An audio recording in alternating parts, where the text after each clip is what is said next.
Hello everyone, this is Meltman of Gaming Philosophy, and welcome back to Kerbal Space Program. Let's see. Hey Kat, welcome to the stream. Still feeling a bit unwell? I hope you do feel better soon, if that's the case. So I had a particular viewer being very clear that they wanted to see more Kerbal Space Program, so I figured, it's been a while since we did it. See here, it is Wednesday, and I was doing this on Wednesday, but with everything going on, it kind of got broken up. So I figured I'd go ahead and give a crack back into it. So I'm trying to see, once again, if I can make a super lightweight satellite that I can get into space. To infinity and beyond, yeah. So right now I have a control unit here. I have a battery pack. I have a unit here that is mainly xenon gas containers. So the reason why I'm doing that is there's the Dawn electrical propulsion engine that uses a little bit of xenon gas and a lot of electricity to get propulsion in space. It has virtually no propulsion in atmosphere. So the goal of what I'm trying to do here is trying to make a very lightweight module that will go ahead and excel well in space.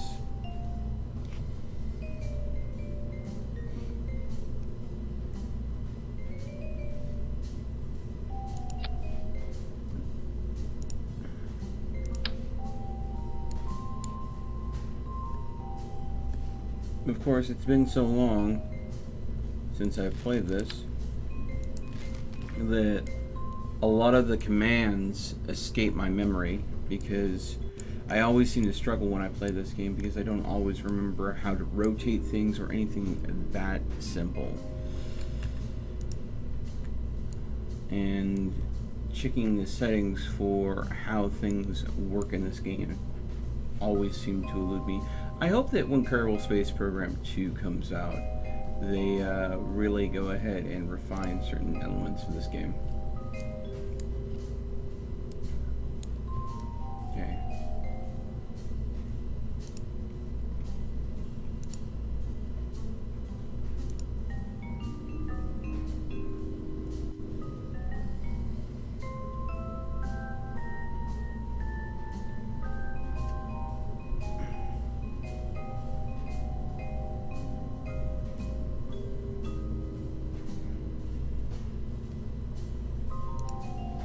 Oh, that's right. We need a way to go and create power.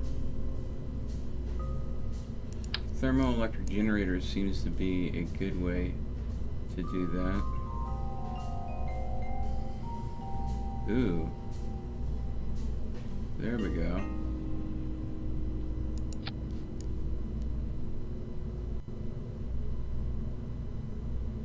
Nice little tight package there. Through the exploitation of the natural decay of plutonium-238, this elegantly simple power generator can provide constant stable power for decades, not to be used for providing heat during emergency rover excursions. So this is reference to the Martian. Ah! Oh my god, Hybrid, welcome to the stream.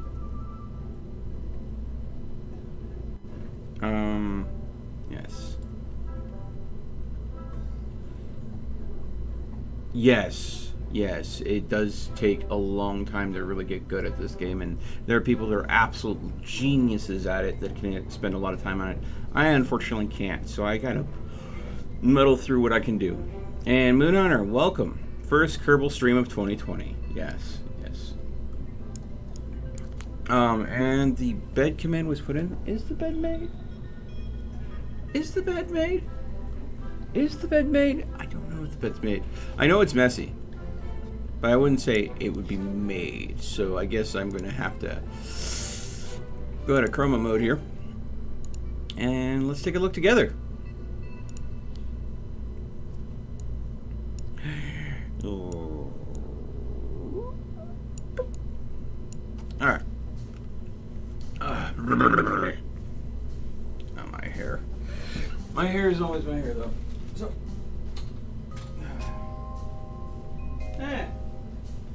It's not too bad. The sheets are slowly drifting off, so probably should just remake it.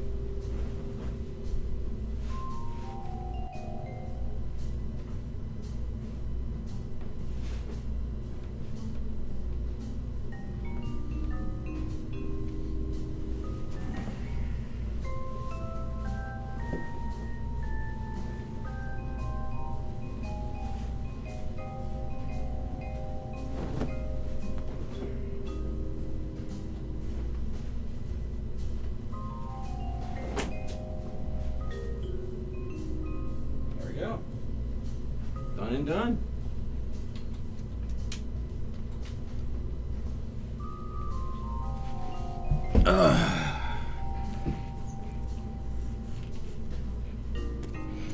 All right.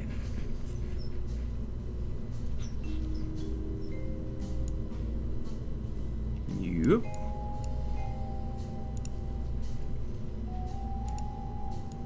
Boop.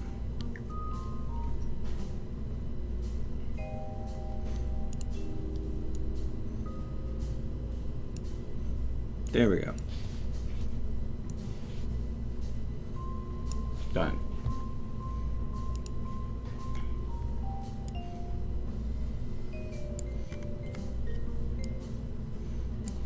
So each one of these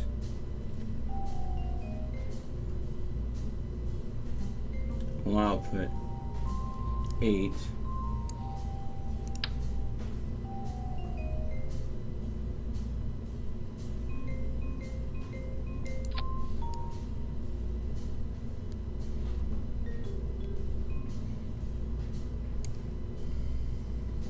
Now,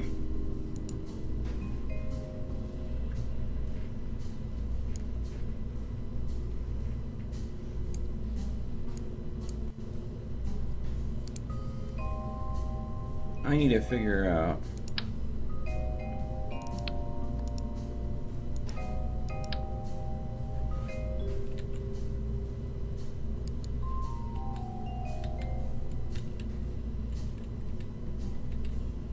there we go.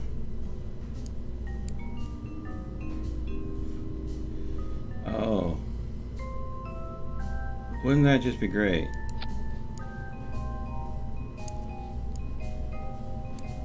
They're onward. There we go.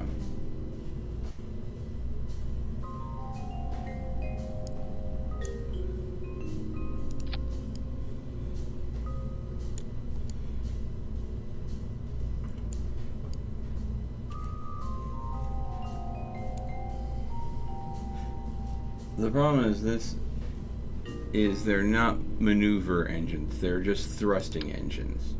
So I can't go and throw them on the side and use them as maneuvering engines. But that does mean that we need maneuvering engines. For course correction alone.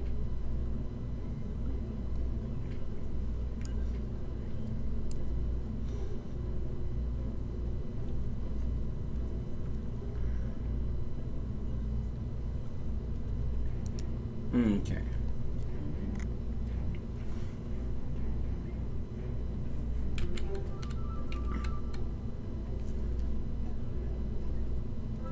Okay.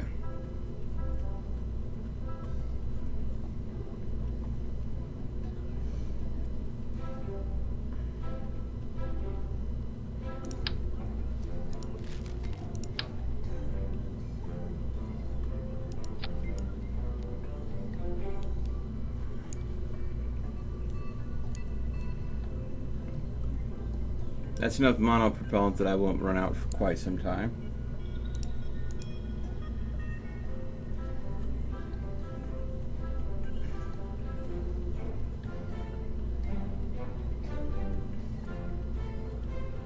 And then let's see here. Where are the...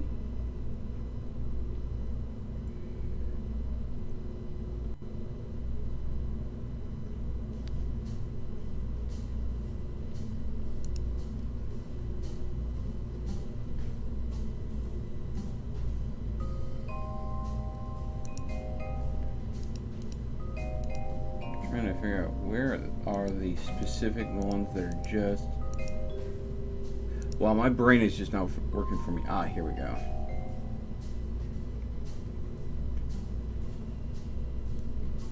Okay.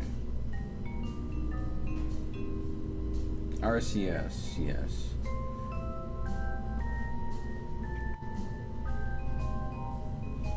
Well, rather than... Hold on.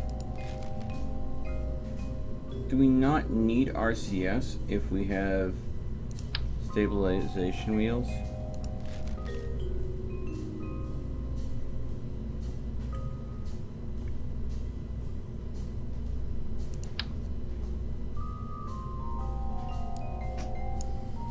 Does this not do that job? Advanced reaction wheel.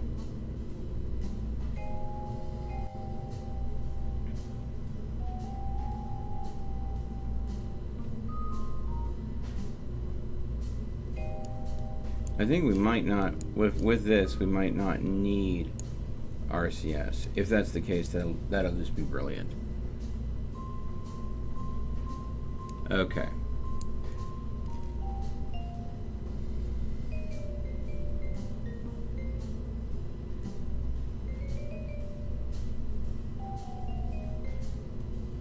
Oh God.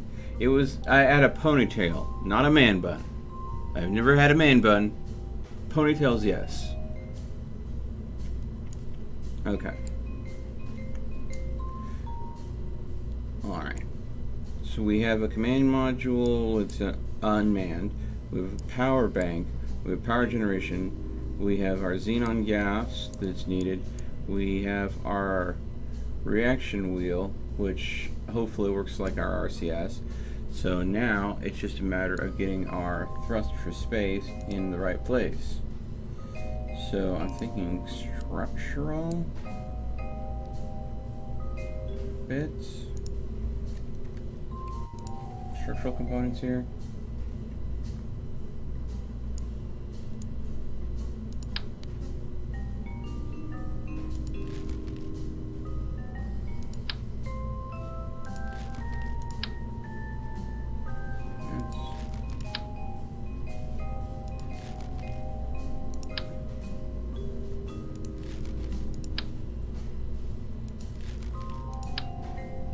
There we go.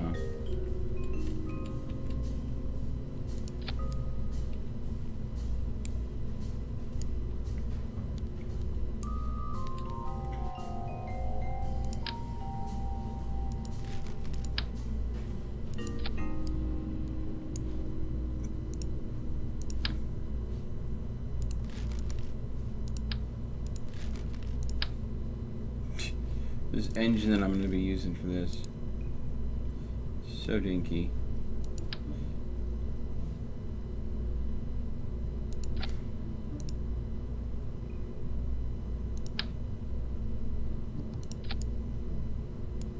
Okay, hold on.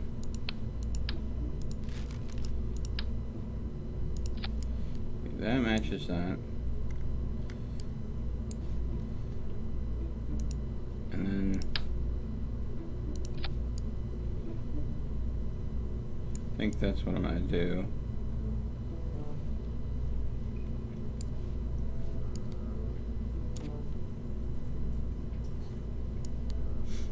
Okay.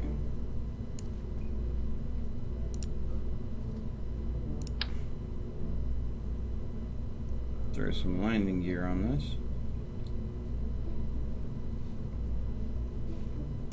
I don't think we need that many.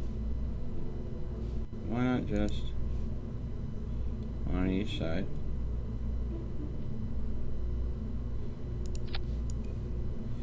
There we go.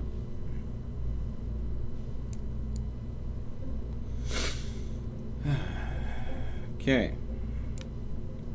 Now, we need a way to communicate. Let's see here.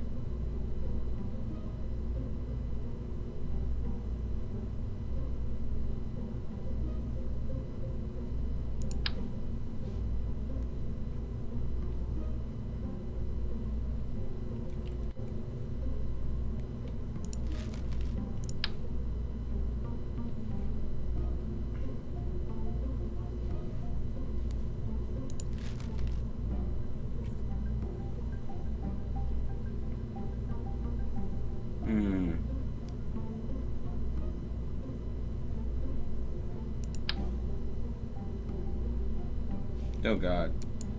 Just need one.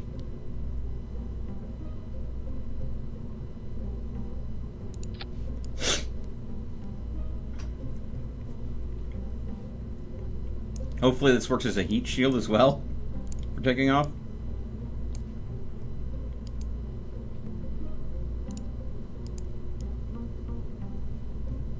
What do you guys think? As a payload to be sent into space.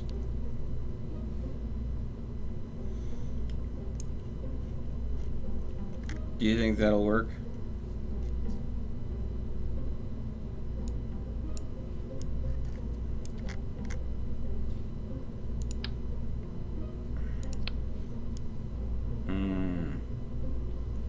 Very nice, very tight. Might glitch the matrix. Okay, so now, of course, this doesn't have any science on it. This is literally just to see if it can communicate back and forth to Kerbin. So, if we want some science... Let's see, survey scanner, infrared telescope, surface scanning module. Let's see, let's throw a nice surface scanner there. Oh my god, you are a honker. Oh. Infrared telescope. Oh my god.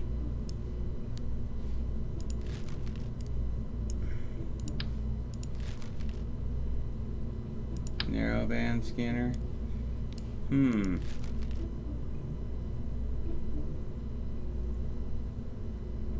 Scans while I'm underground.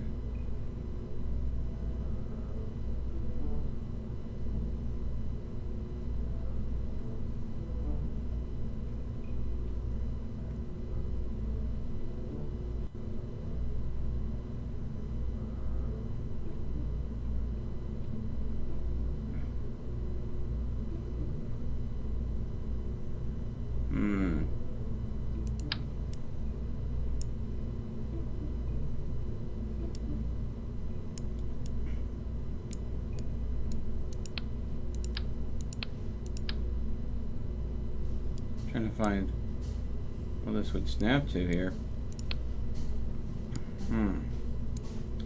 Let's see here.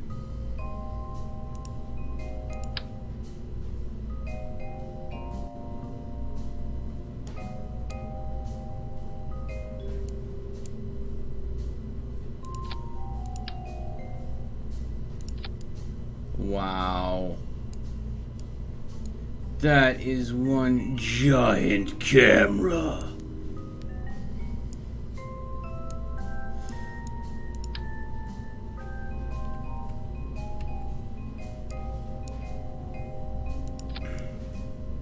Yeah, I think I'm gonna have to make a different vessel for that. Alright. Let's just send this up as a proof of concept, and then we'll look at science later. Alright. Alright, so let's go ahead and get a nice decoupler action going on here.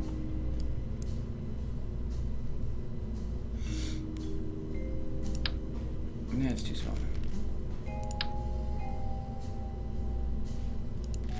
Isn't there a...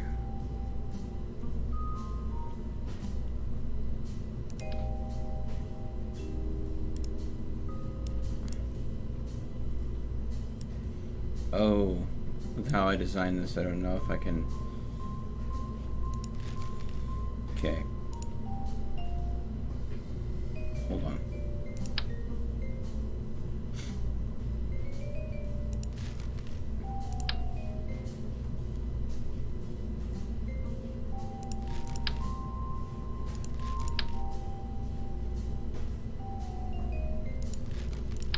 Is it gonna be this?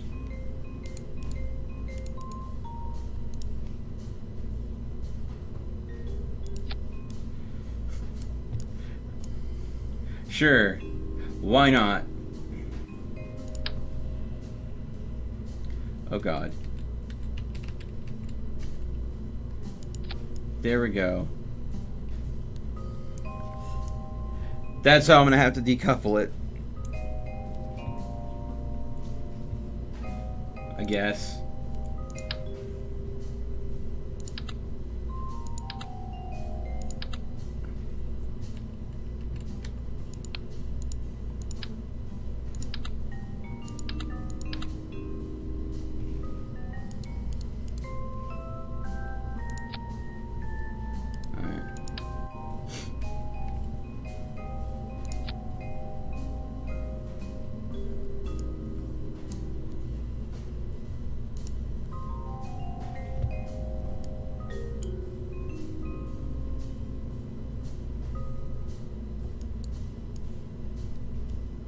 Uh, uh, uh, uh.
There we go.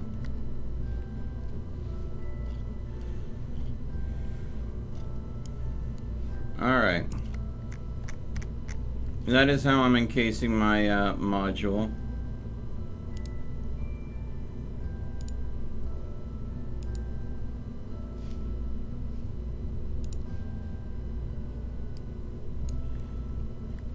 Alright. Now, just a matter of taking a big honking engine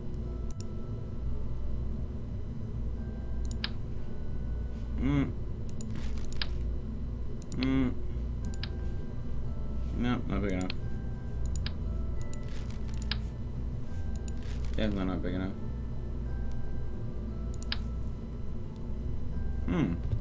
That might be big enough. Does that have any fuel in it?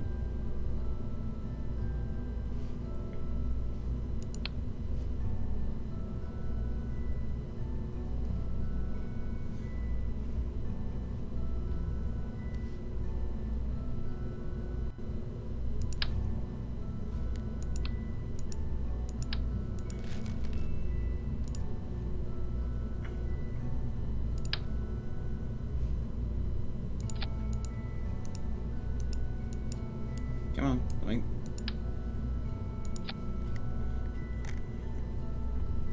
All right.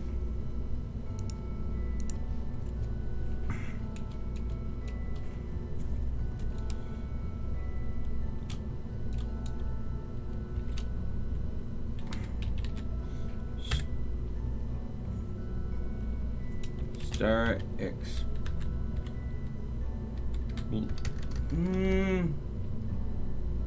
Ha!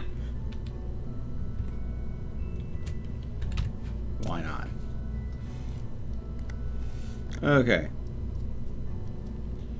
Save. Let's see if I can even pull this off.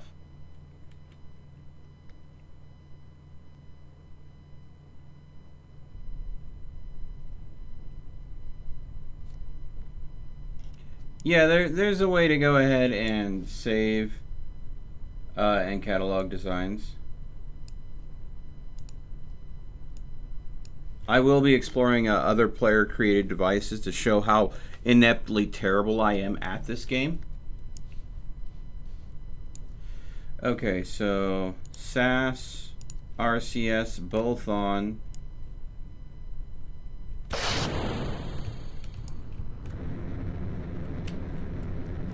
And away we go.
Almost completely out of Kerbin's atmosphere.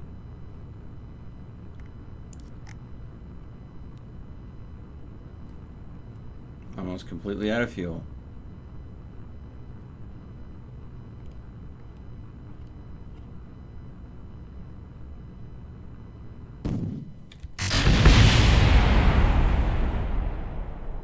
What just happened?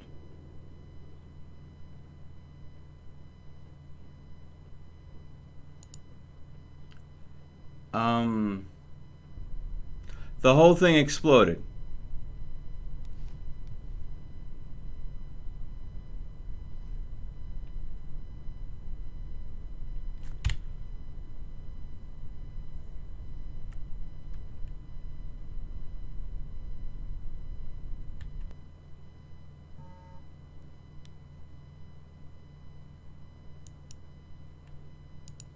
Let's see.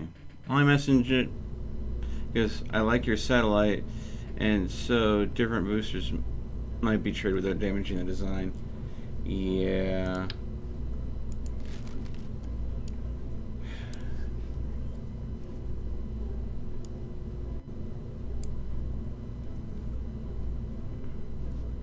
Okay. Well.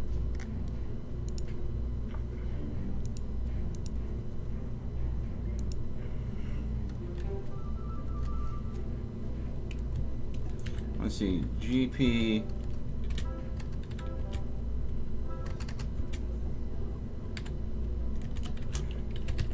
base satellite. If I go and just save it as this, and then I go at export to Steam. Set visibility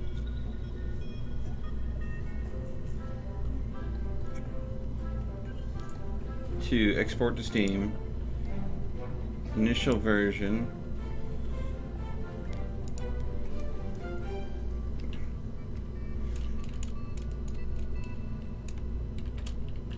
Base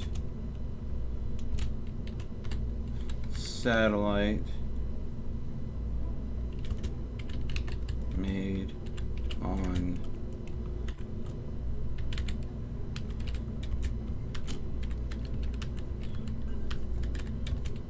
live stream work in progress. So there we go. So since you like the base satellite we have, what I'm going to do is upload this to Steam with this description as a relay.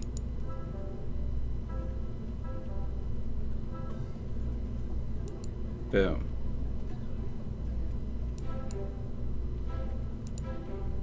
Oh.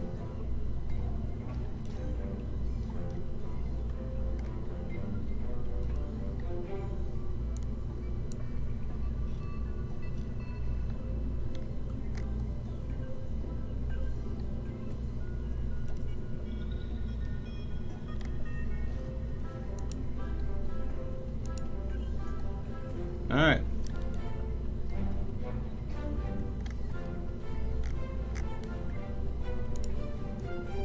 All right. There you go. So you should be able to find it on Steam now.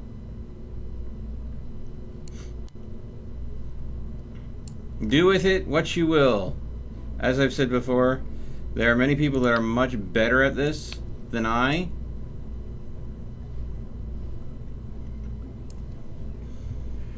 I apparently got this up into space only to have it, you know, completely explode when separating. Let's see here.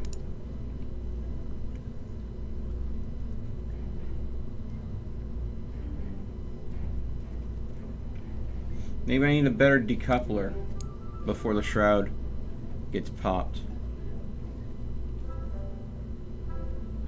Oh, I think I see what happened. The shroud has to pop before these decouplers come off. What I was decoupling with the shroud on, so the decoupling was happening encased in the shroud. I am such a moron. Oh my god, I can't believe I did that.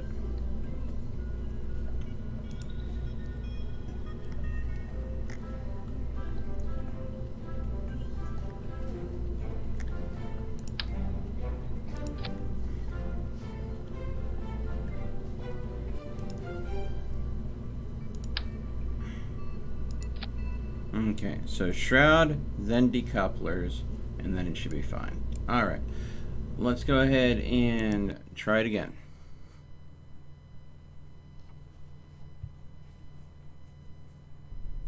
Explosion simply. Yeah, maybe. Alright.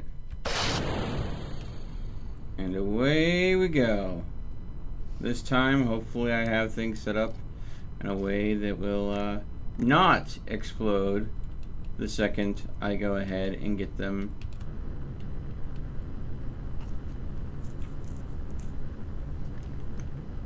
point of decoupling.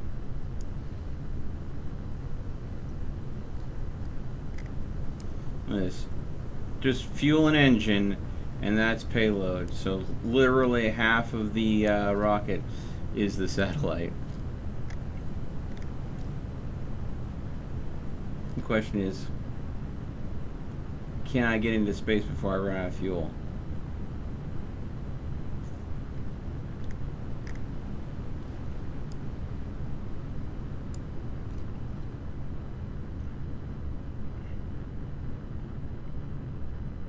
Because the engines on the satellite will not work. It will not work in space. I mean, in atmosphere. I'm getting a little hot. Let's slow it down a little bit. Now, this heat is caused by friction of impacting with atmosphere.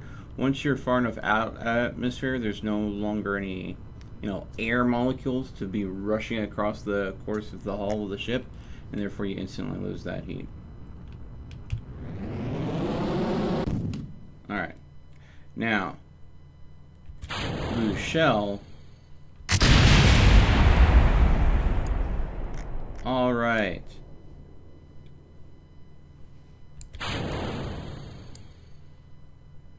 And apparently we have a stray bit of debris that is lodged in here.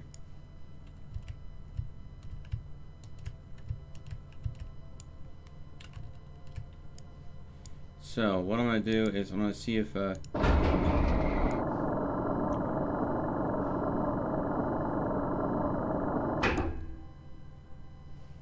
oh God.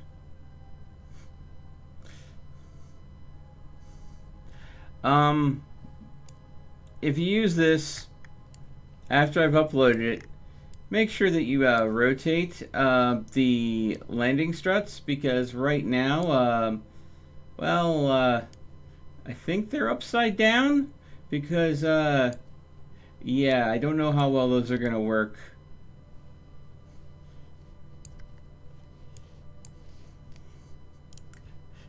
I told you I'm not good at this game. Alright. But we're maintaining electrical charge. I'm waiting. Come on. Shake out. Shake out. There we go. So flawless other than that. And because of the reaction flywheel, I can get pretty good maneuverability. I can get this to go any way I want it to. Now,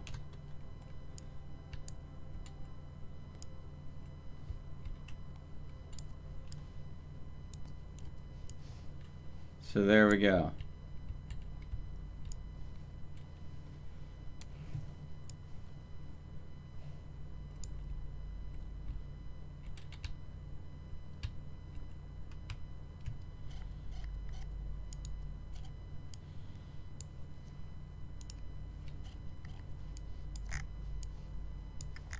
Now, of course, we are going to need to create an orbit.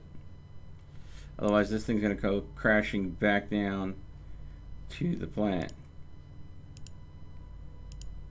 Alright. So, there's Kerbal.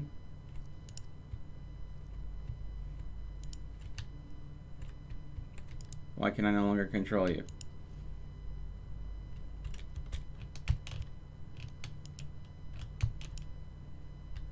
There we go. There's carbon. Max thrust. Alright. Now with that max thrust going, will we be able to create an orbit?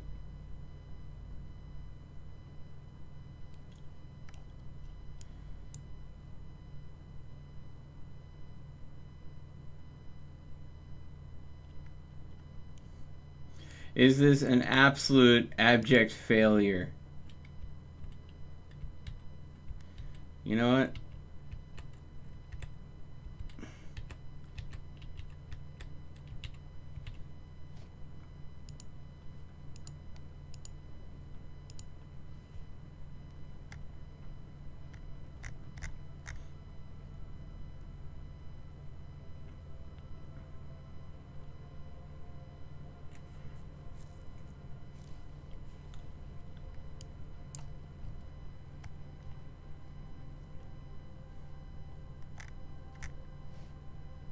The electric charge is dying down quickly with maximum thrust.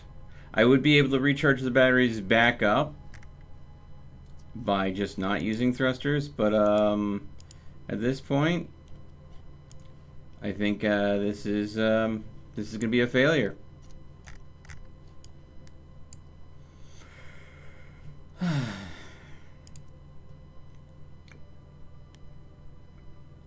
This is only providing 2 kilonewtons thrust.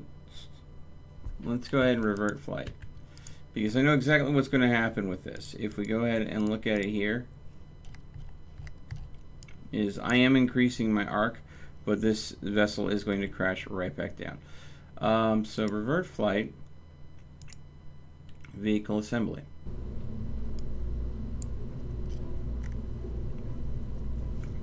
Let's look at engines here. So 2 kilonewtons of thrust is what it is in a vacuum. So that is true.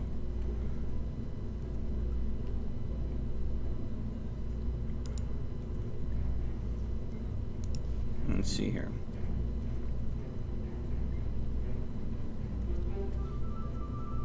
Okay, so if I were to take you off, just all together,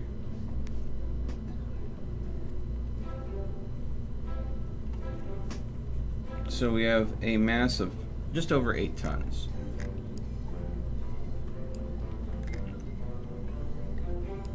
Let's go ahead and get rid of you and you. So again, yeah, so this is a little more than 5.5 tons. And while we're here,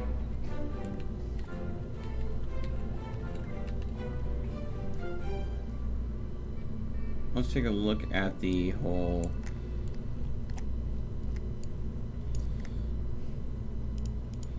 leggy design.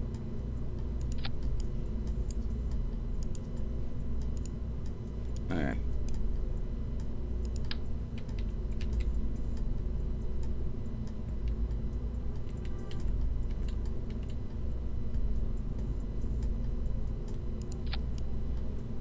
Alright. Those are set down appropriately. Retract. Extend. Okay. It looks identical to how it was before. So there's hope. Here's hoping. But these engines,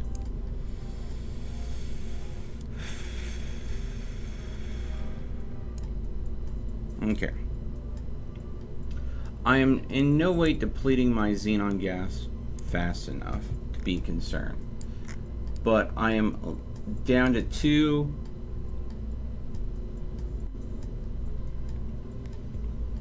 I need to get more of these engines on there, because there's not a superior electric propulsion engine on this game.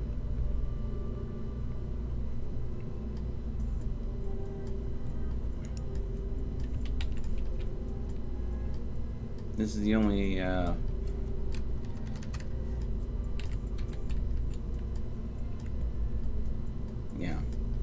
it's the only electric xenon engine. So if I want to go ahead and find a way to put it on here,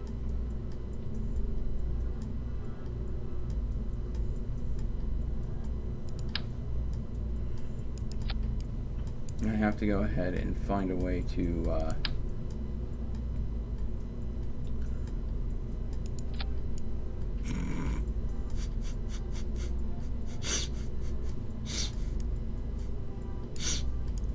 this is absolutely insane. Okay? I do not expect this to work. Let us be perfectly clear. I have absolutely no clue on how I would even get this into space. But let's look at this way. This point, its bum is fatter than that landing gear can provide.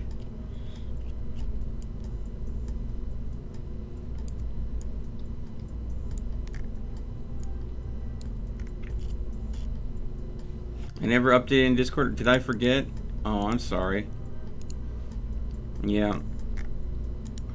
Well, I always start streaming at 7 p.m. or about there, so there you go.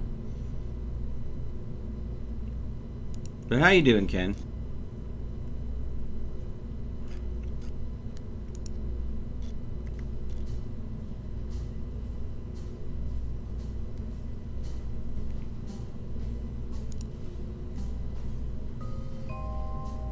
Okay. And of course, as we did see a power drain with 4 engines, with this many engines, we might want to see another. We might want to see more power supply. So.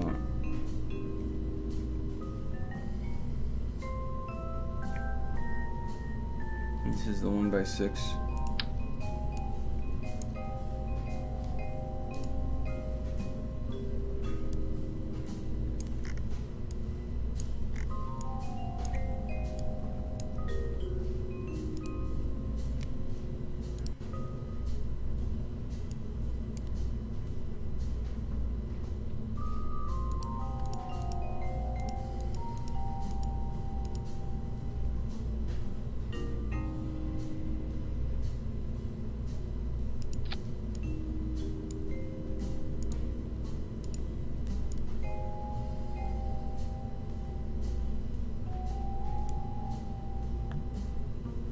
As long as these are getting sun,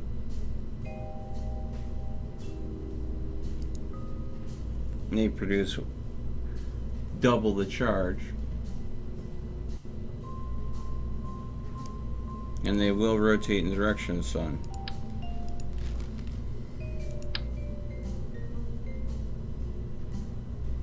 Let's see here, if we do these.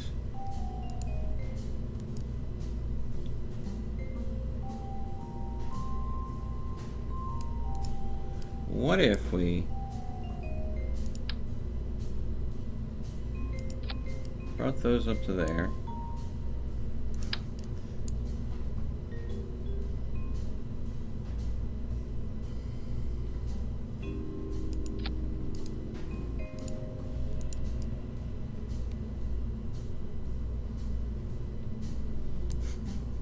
This is stupid.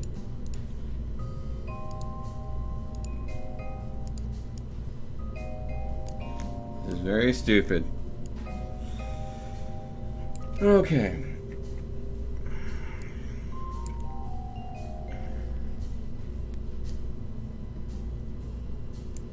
But now that I've got a center engine here,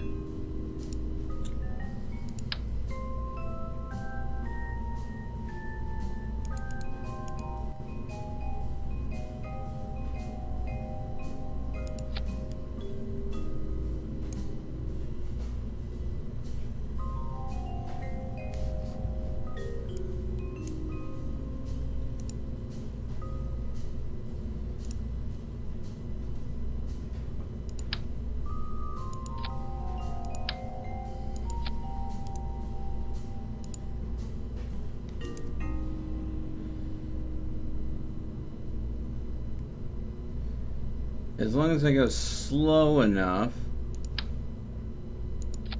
I won't need a protective shroud or anything.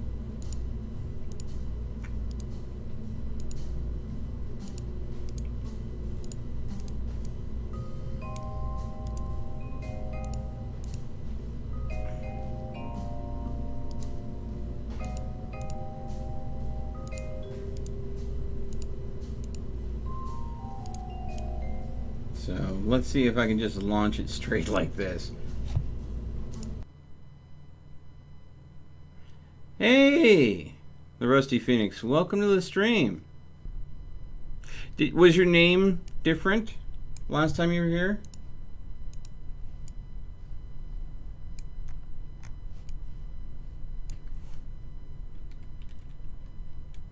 All right.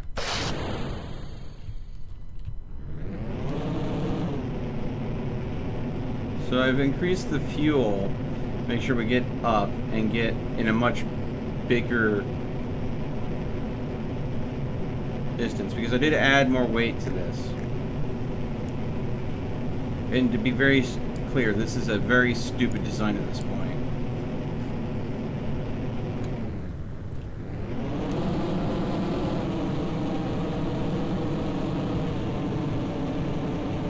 And as you can see, we're seeing some wobble.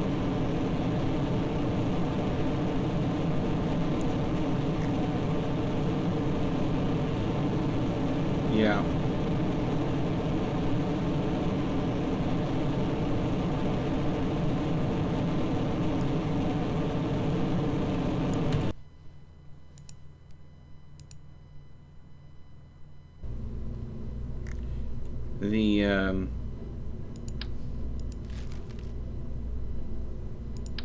Yeah, this is just not gonna work, sadly.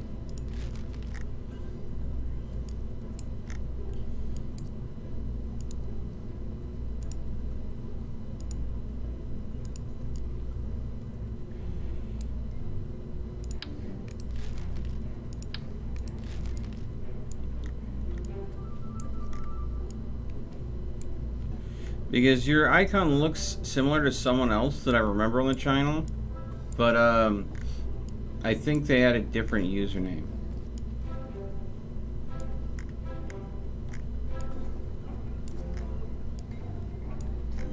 Either that or you're using very similar art to someone that I am remembering.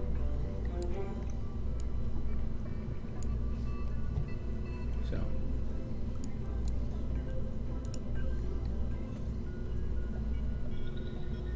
I want to make the electric engines work for a satellite, but I have a feeling that I just need to go ahead and make the satellite overall lighter.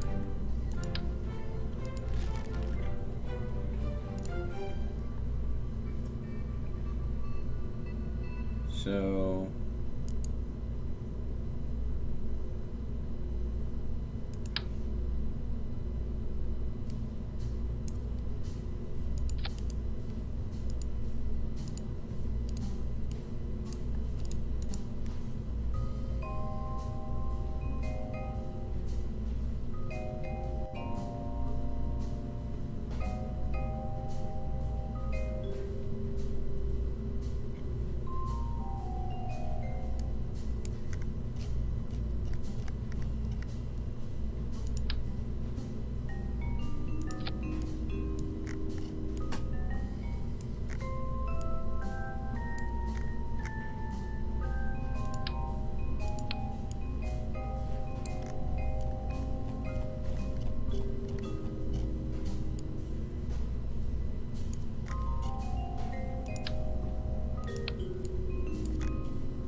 no, it won't let me zoom in any further than that. Alright.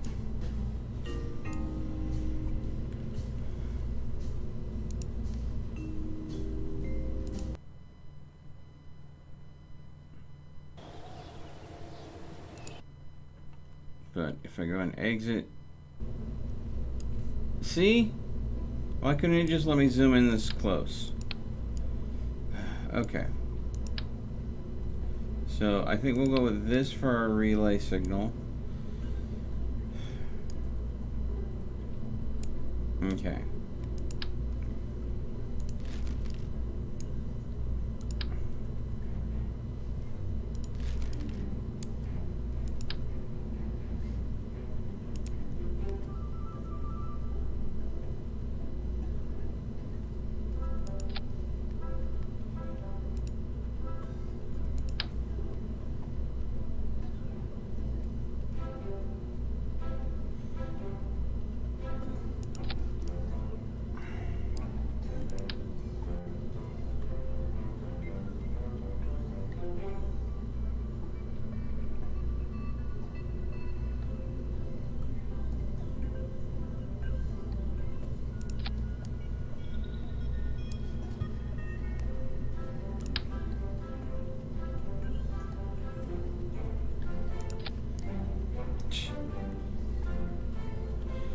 That doesn't look stupid at all. Nope, nope, nope. And if you think about it, these are just a bunch of radioactive material that I'm slowly allowing to decay in order to generate power. Not exactly the safest thing you'd want to do. Okay. Oh god, we only want one of you.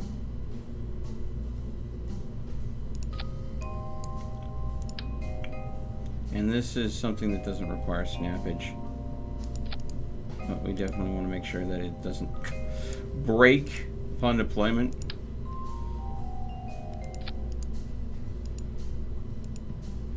If we go with this antenna, the idea is it is much lighter. It uses more power though. So we're not going to have this antenna deployed while we're launching. I mean, while we're using our thrusters. And again, the whole point is I want to cut down on weight. That's why I got rid of some of the xenon tanks.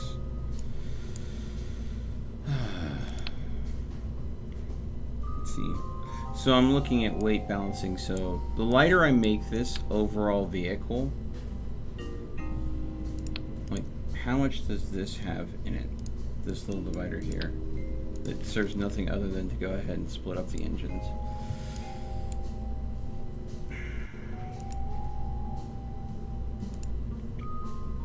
Because 2 kilonewtons of thrust, that thrust is much more effective when you have less mass that you're pushing. So if we go ahead and get rid of this, get rid of this, get rid of this. This is just the very basic. This is the remote control command module, the battery bank, and the reaction flywheel. This is the core of the satellite. That weighs just under a ton. That in and of itself. Nothing I can do about decreasing that mass. Or can I? Let's go ahead and look at a different command module.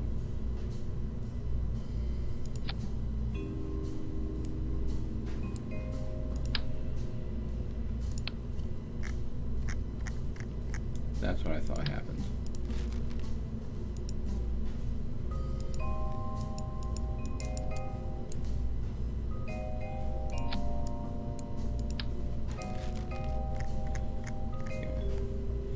This is a much smaller command module.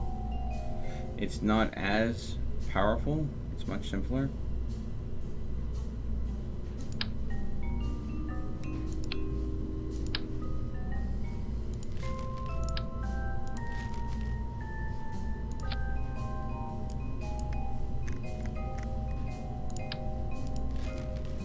This is, I think, the nice middle ground.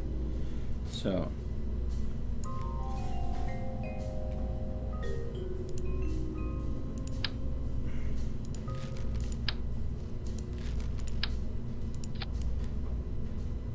smaller command module, smaller battery bank.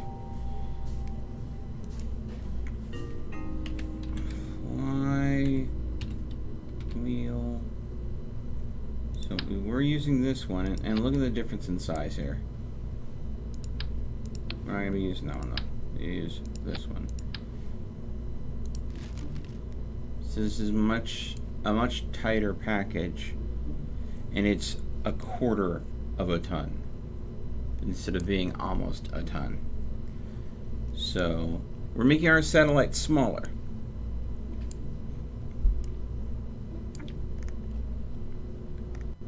That also means that our xenon gas. Oh, it's almost as if they designed this to work this way. Fits right there. I don't think we need to go any smaller than that. I think that's the perfect size there. Okay. Now,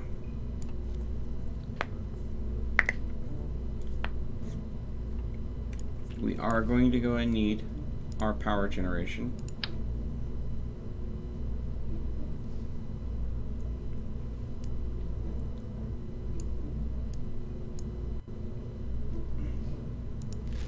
Because we have no way to generate power here, so if we fire the engines, we'll just be draining the battery. If we run this in space, we're just draining the battery. So we have to get those thermoelectric generators worked into this design.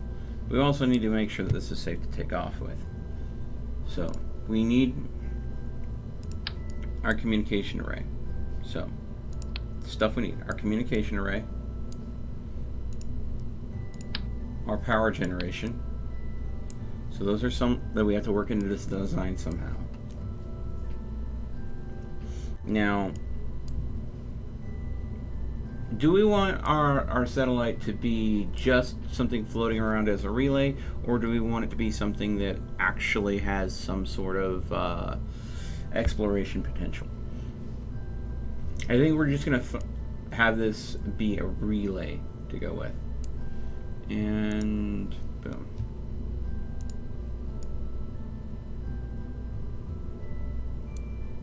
Okay.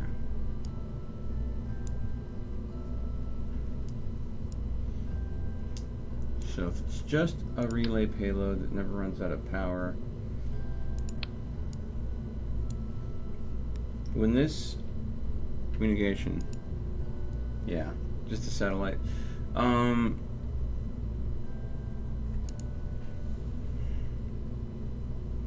this uses 200 electric charge a second when deployed,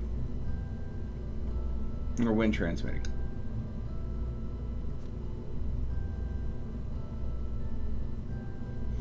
So this will drain the battery quickly when transmitting, because the power electric system that I'm using, these only produce 0.8, and the battery bank I'm using includes this one, this battery bank here. No, it's this one. This has 1,000. So basically, with the battery bank, this can only transmit for 5 seconds, and the battery bank will go ahead and be dead. That's the downside of this. So this has to do burst transmission. In other words, it's got to go ahead and send, like 4 seconds of data, pause, recharge, then send another burst 4 seconds of data. This is not a continual transmission satellite. If I do this. Alright. But let's look at the engine now. The engine for this, again, is very small. We are going to want to look at some sort of structural adapter here.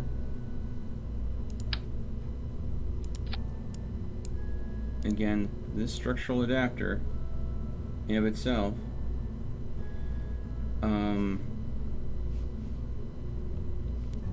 adds a lot of weight.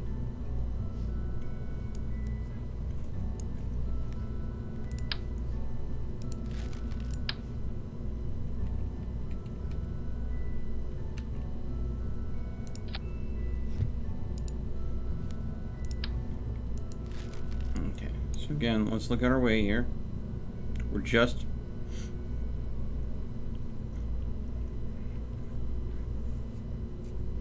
over a ton. Oh God, wrong one. That adds very little weight, and then if we put a single thruster on this,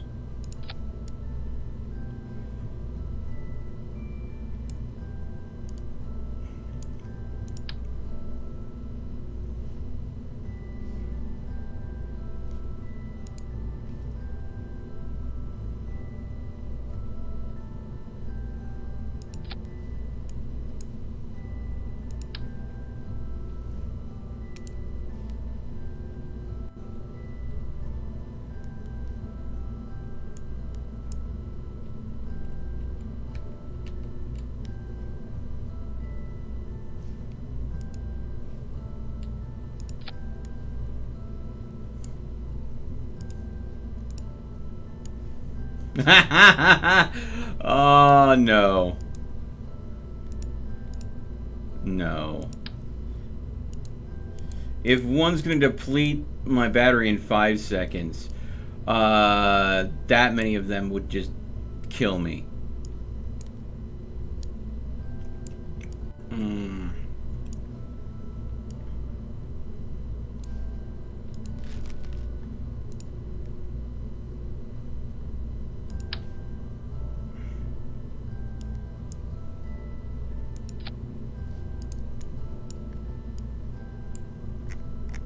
This would definitely deplete it much slower.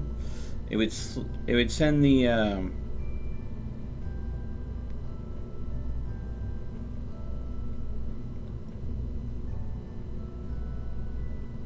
packet size 2 MITs at a bandwidth of 20 MITs per second. This is packet size of 4 MITs. Bandwidth is 11 MITs per second, but it's much slower. It uses much slower to drain the battery.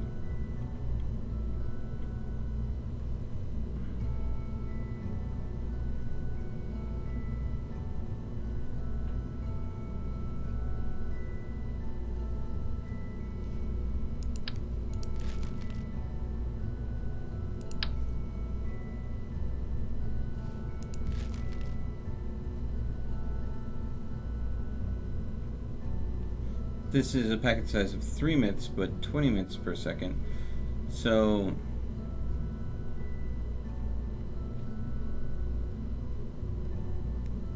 these are relays, whereas this is a direct communication.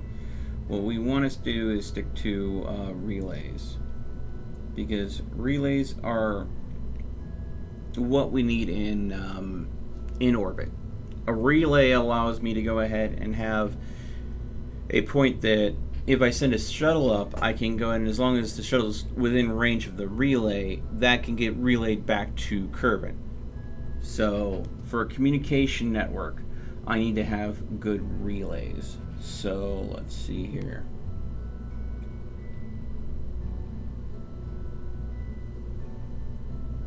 So this is the best relay, but the thing is, of course, if I put this on here, this is now a 2.5 ton device.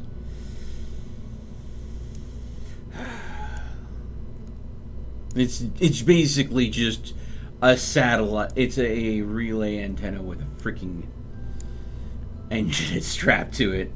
Alright, let's see. Can I get it up though?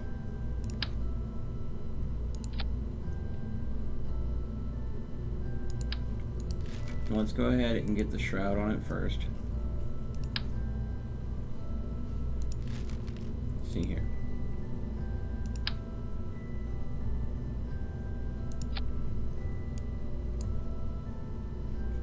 Disconnect. Shroud.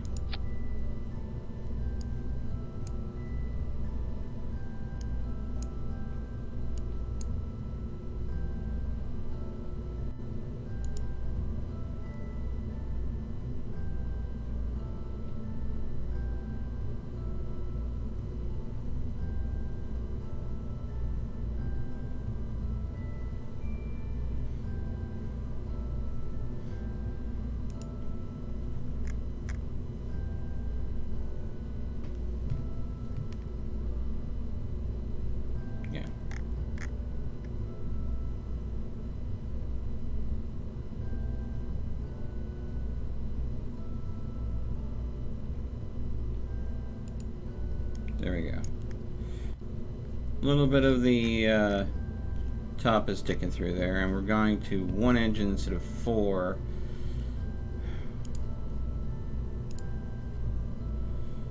Shroud design. Okay.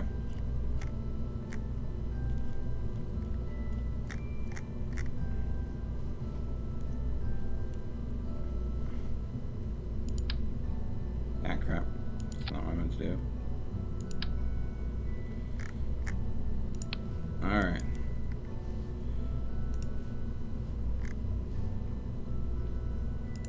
Fuselage. and engine. So we basically cut down the overall weight of the satellite. Okay, so engine, break off shroud, decouple, and then my xenon engine. Okay. Alright.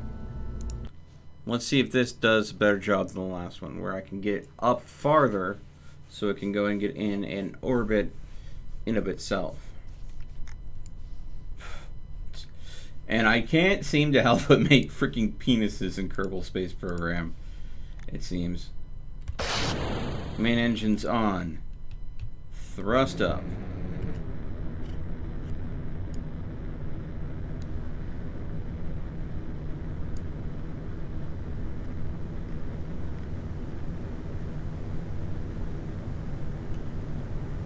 Yeah.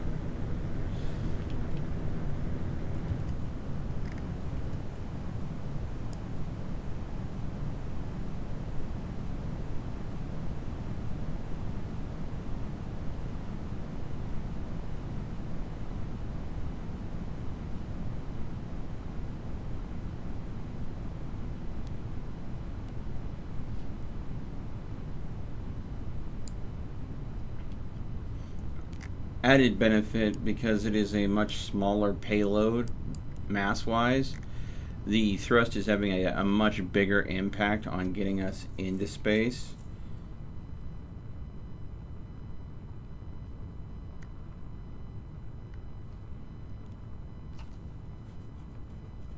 Which possibly means once we're completely clear of Kerbin's atmosphere, I may have a little bit of thrust left to actually help set us into orbit. Side dude, no sweat, man. I mean, I understand it. Sometimes you just don't feel things. You know? Last thing I want to do is force a friend into a situation where they don't feel comfortable. Okay.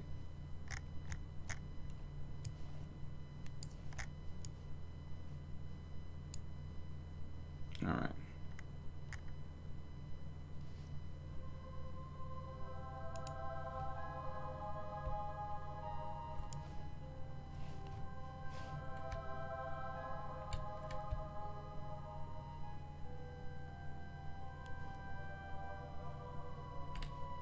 Get us parallel with the surface of Kerbin.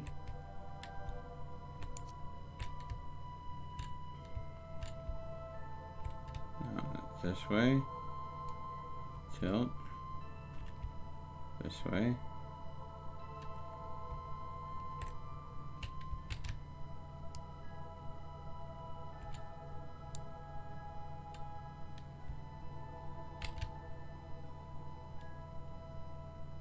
Alright.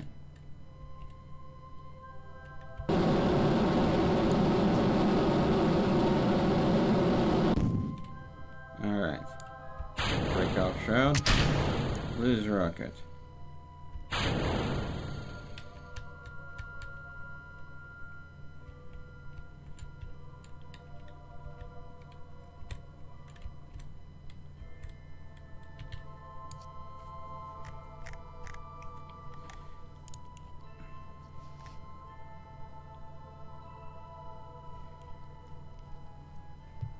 Alright.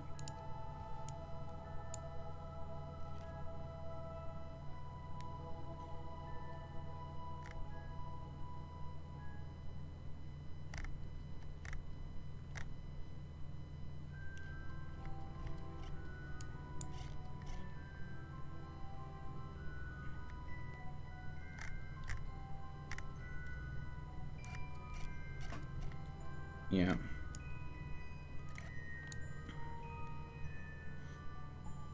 This is a much better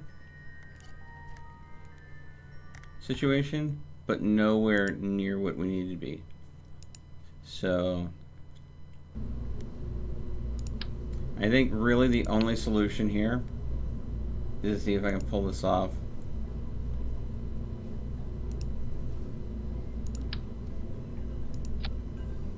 Yeah.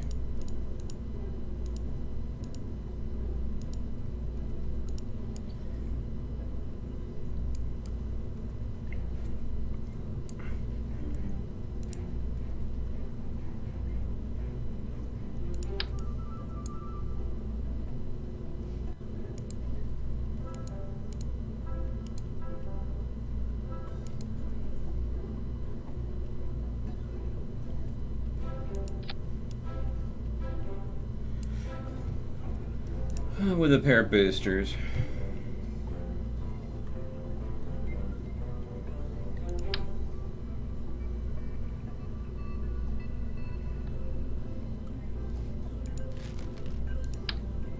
Okay. So we're looking at a payload with all of this of almost 60 tons.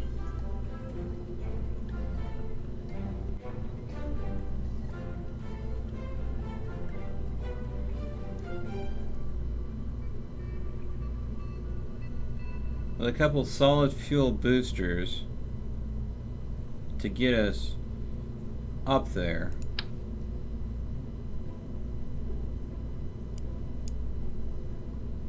That will conserve the liquid fuel for actual space, and that will go ahead and help me get there.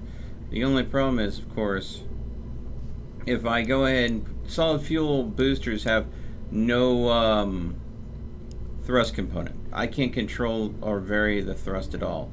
They just go. They're also a pain in the ass to attach to mounting brackets like these. So, but there's a trick to it. I find if you go ahead and put a single bracket down, and then you go ahead and take a single thruster,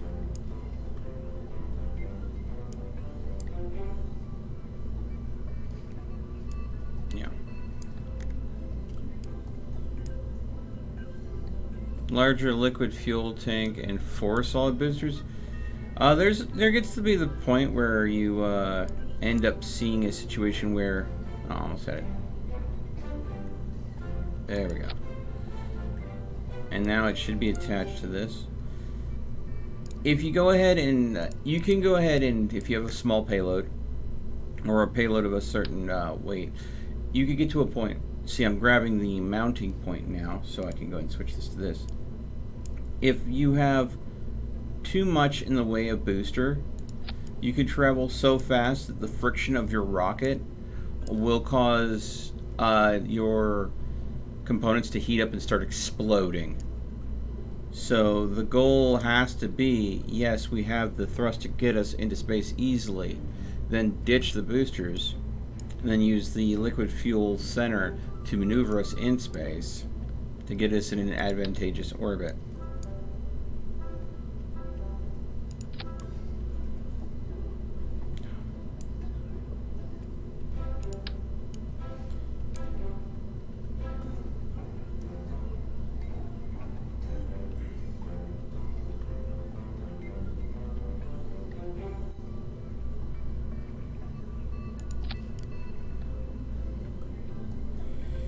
Still kind of lopsided, but I don't know if I can do anything about it.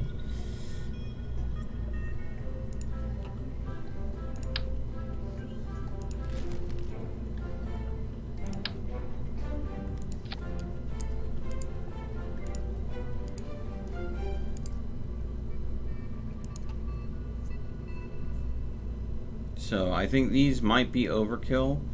I may have to downgrade these, but let's go ahead and test them to see. Yeah, the tutorial had 8 solid boosters. Yeah. SAS, RCS. So here we go. Here are our solids.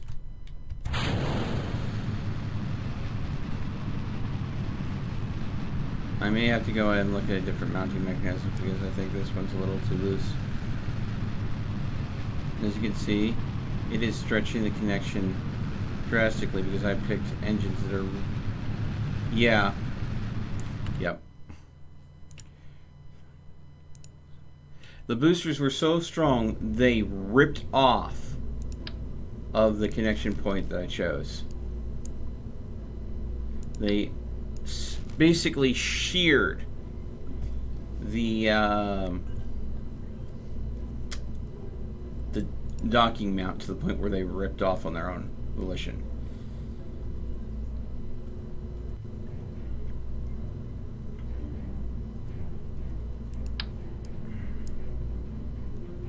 So I'm going to try a different one. Hydraulic manifold.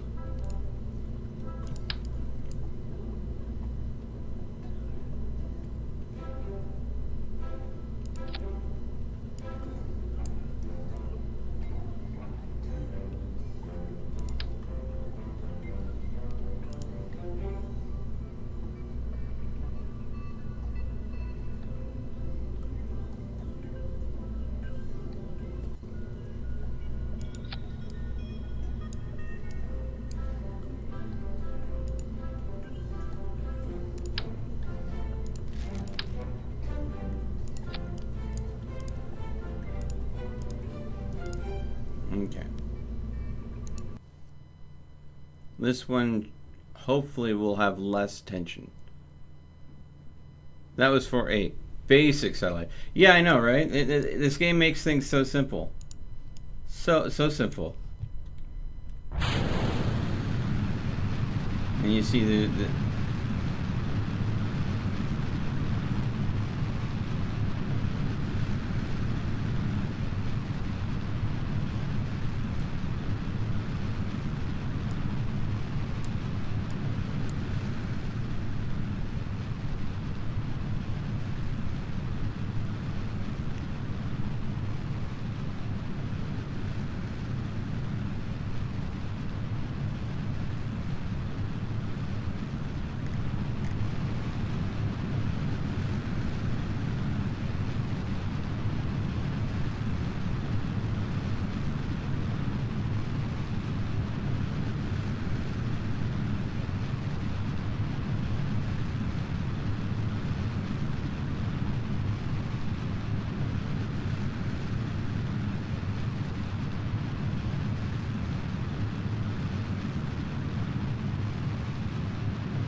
heat tolerance.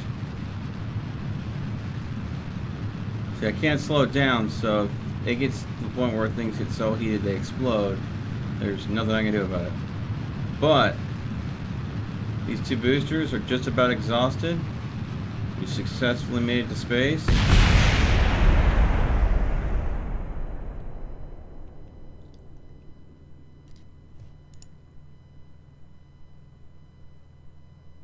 And they detonate upon exhaustion.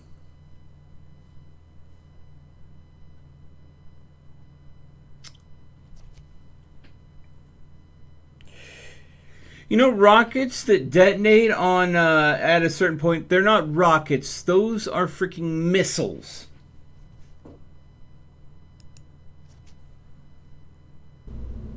You can't call them boosters if they're not.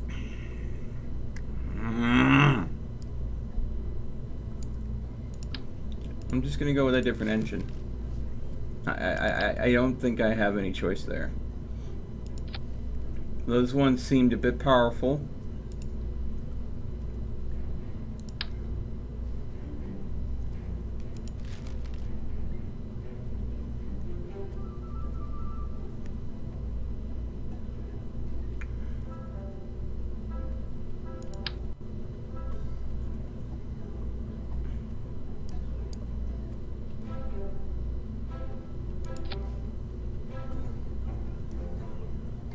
Those were the Clydesdales. We're going to switch to... I'm going to try the Thoroughbreds.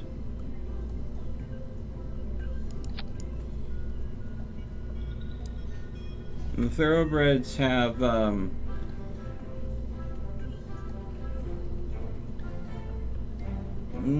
about half the thrust.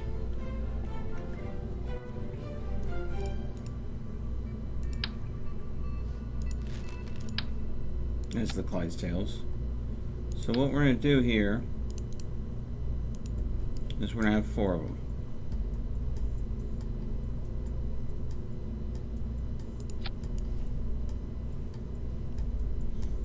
This, again, hopefully will not explode when it gets to the arc and still get to the same point. This game is anything but simple. Now keep in mind, I am playing this in sandbox mode where I do not have to research to get each component. I don't have to go ahead and spend money to buy each component. This is just literally, this is the sandbox mode. I've tried to play this in campaign mode, and I feel this game is so extremely complicated that it feels like I want to kind of compare it to Surgeon Simulator, where it takes something that is very complicated and dangerous and plays at being that.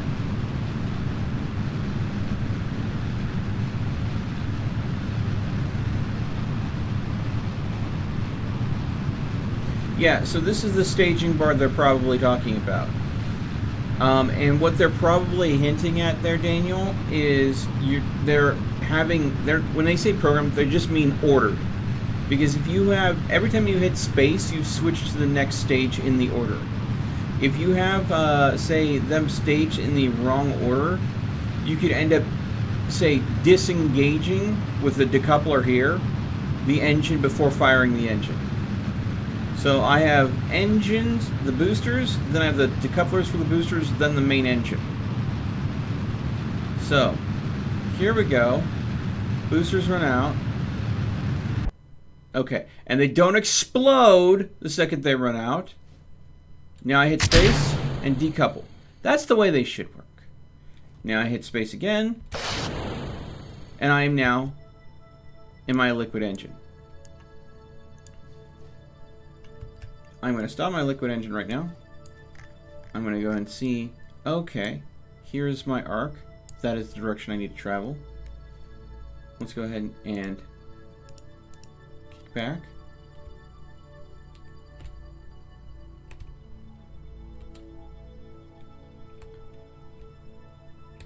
We are going to get parallel with the planet.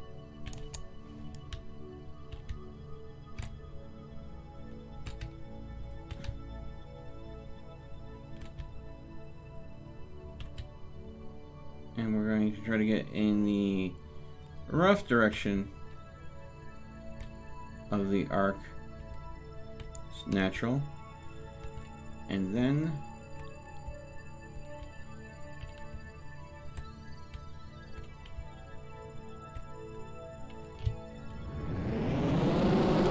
we're going to burn. And what this will do is allow us to extend to the point where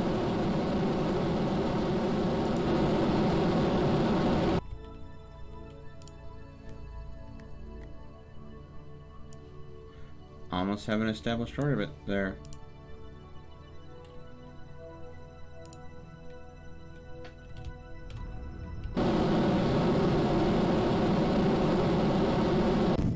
There we go. Now that was the engine in the staging sequence. Hit space again. That broke off our shroud. Hit space again.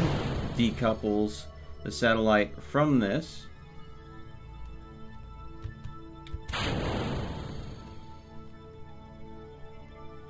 And now our satellite's in space.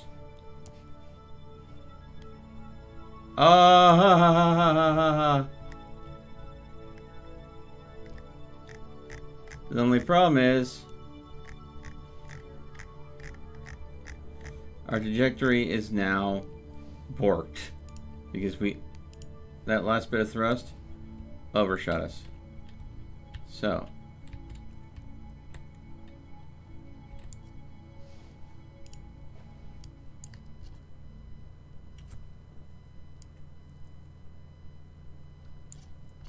I pushed the engines too far at that last bit, which means this satellite is going to be gone.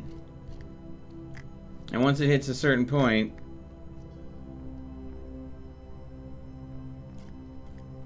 it's going to escape the gravitational field of Kerbal.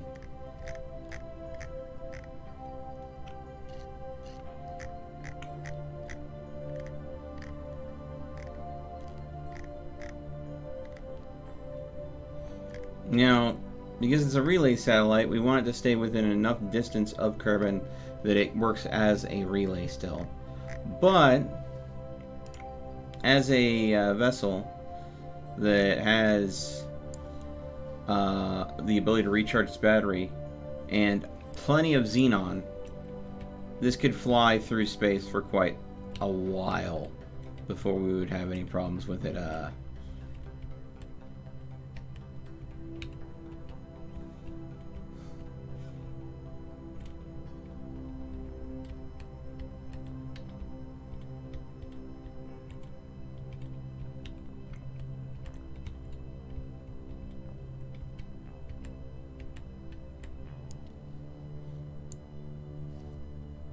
But we need to go ahead and have it on course correction now. We have it flying as towards... Actually, you know what? Would I get better course correction if I were using my thruster to slow down? There we go. Because that's the problem. I'm going too fast in the wrong direction because I overkilled it. Alright, I'm going to revert to flight. Revert to launch. We're going to try this again. Because I want this is again the relay. RCS on, SAS on, ignition. Now, of course, there's a much more elegant way. I'm definitely brute forcing this. I am not, in other words, using the maneuverabilities or things that you could use to go ahead and do this. I'm very much realizing that there's elements to this game that I'm missing, not understanding, and not using as such.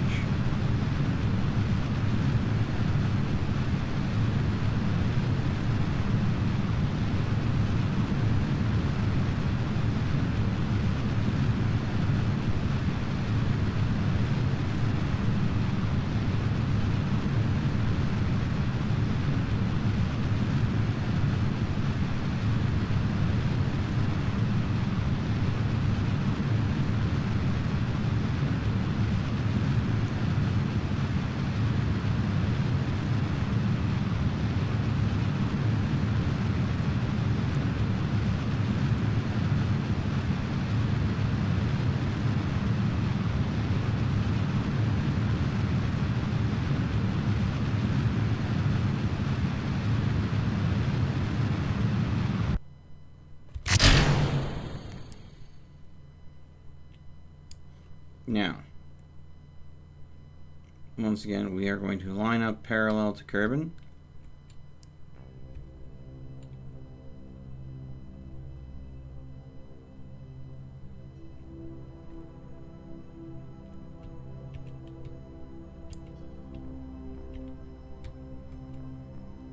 The direction we want to travel. But let's go ahead and go here. Rather than launch our engines now and start extending the curve, if we launch it at the highest point of the arc, what will happen is we will effectively, this is where there's the least gravity. This is where my engines will be the most effective, and it will create a more stable arc instead of one that bows out really roughly at one end. So we want to wait till the aposis, I believe it's called.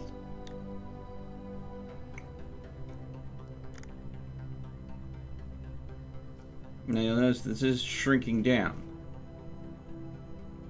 because we are still getting affected by gravity and we're not shooting engines or anything.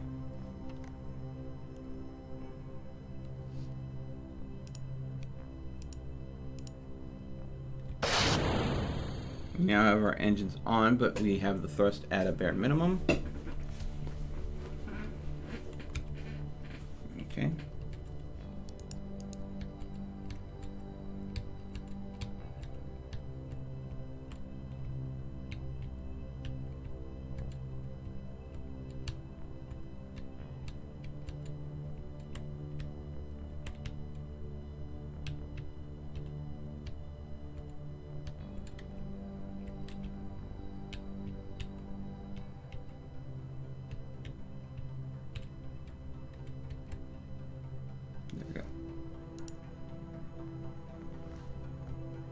Speed this up a little bit. So we're just warping the passage of time here. I'm not actually going faster. Just speeding up the game a little bit. Alright. Now.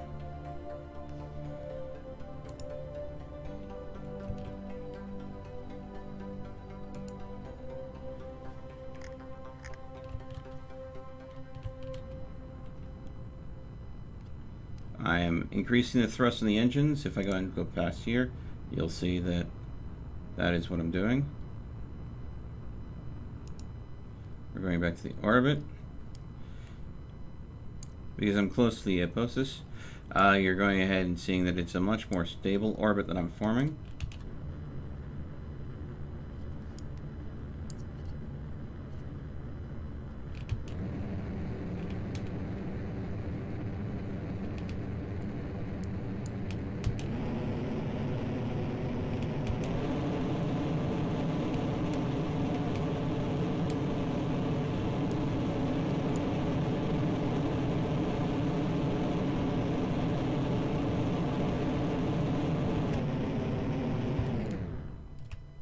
We now have a stable orbit around Kerbal, which point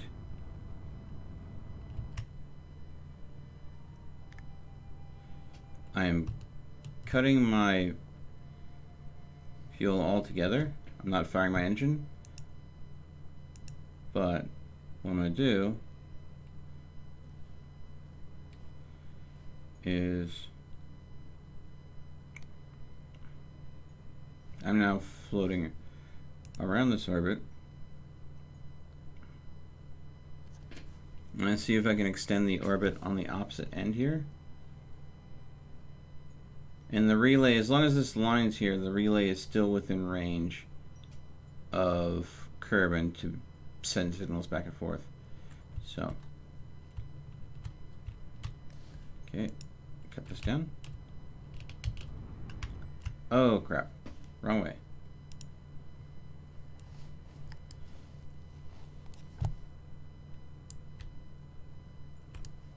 Ah, I clicked out of the game. Ah! What's that other thing I can do?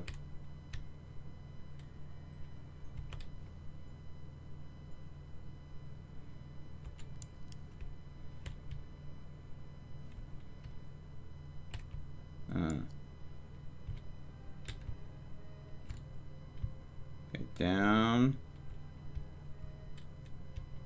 over a little bit. There we go. All right.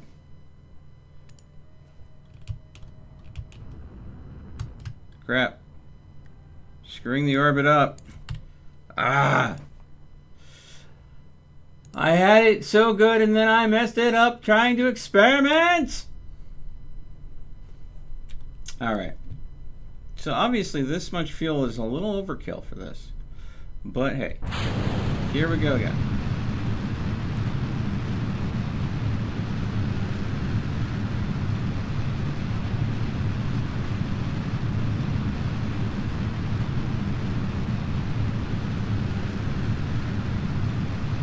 Oh, I didn't have the RCS with the SAS on, that's why you're seeing some rotation here. When you have rotation like that, the thrust that is meant to be pushing your vehicle up is being lost in that rotation. So you don't want your rocket to rotate. You want it to be steady, because then all of the force is being expressed in the upward propulsion rather than causing rotation.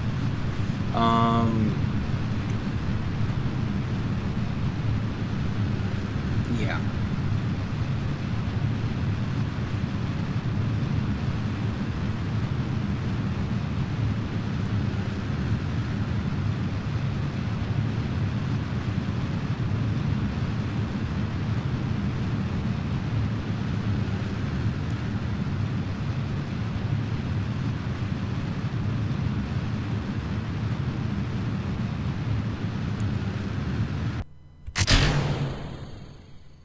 Bye. All right.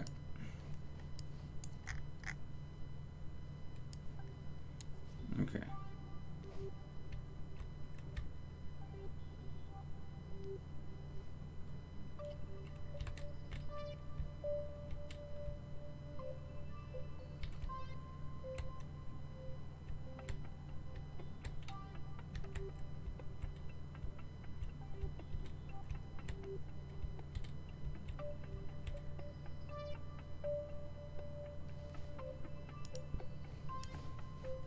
There we go. Has this lined up with our arc.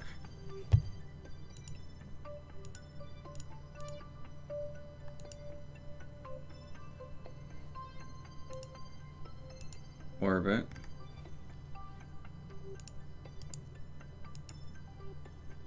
Add maneuver.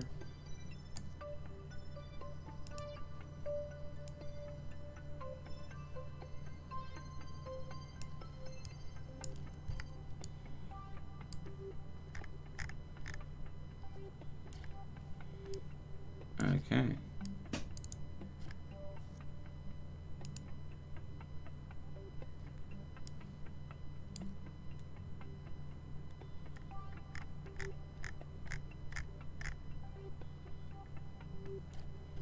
Okay then.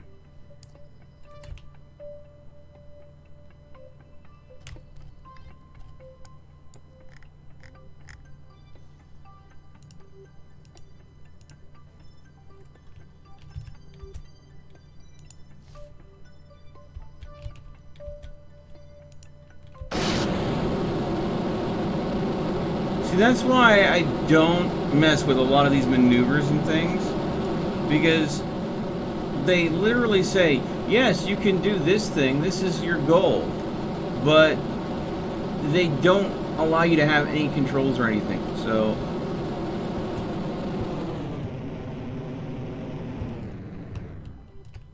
I hate the maneuver functionality.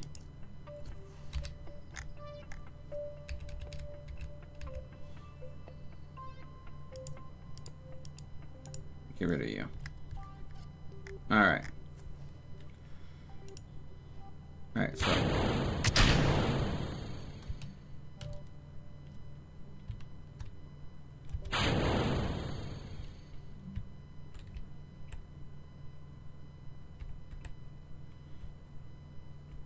go away. You have fuel in you. You could blow up.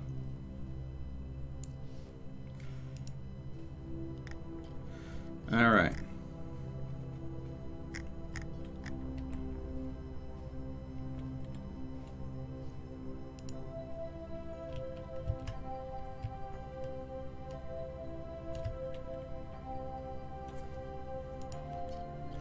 So this functionally works as a relay in space, in orbit of Kerbal. It is an oblong orbit, not kind of what I was looking for, but hey. I believe I could correct that though.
Okay.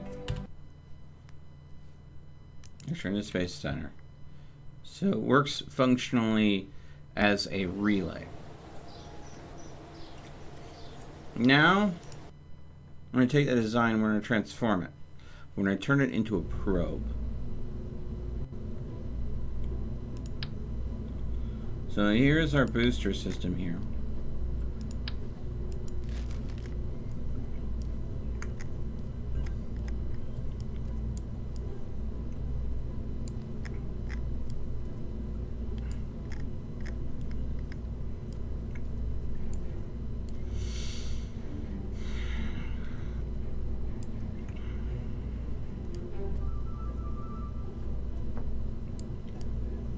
This core unit here, again, is designed so it never really runs out of fuel. It's really hard for it to run out of fuel.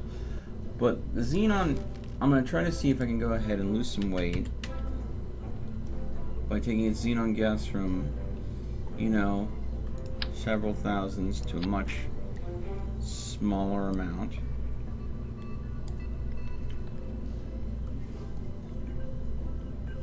I think that will... We're looking at a mass of, yeah, a significantly smaller mass.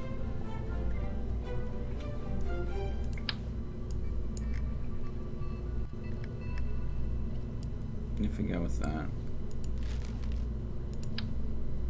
Do I really feel like that's smart though?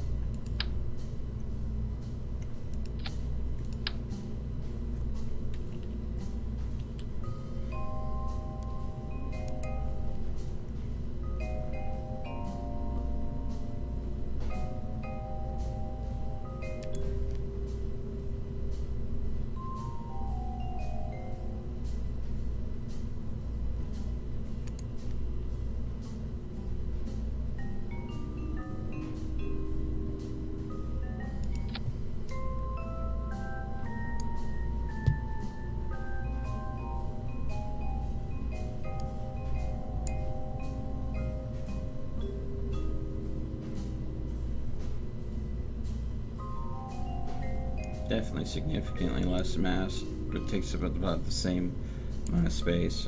Okay. Communication. For this, we're going to want a direct communication.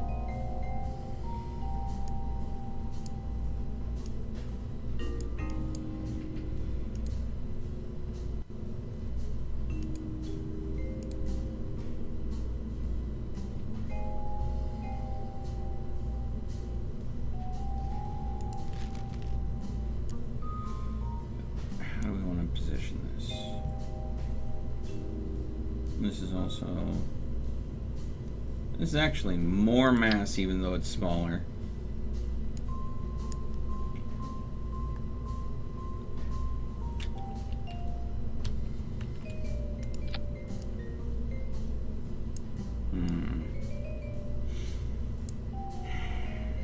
You know what?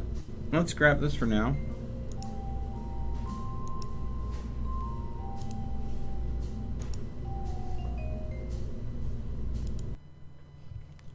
Let's go ahead and look at what other people have created. Let's see, open. All right, Steam.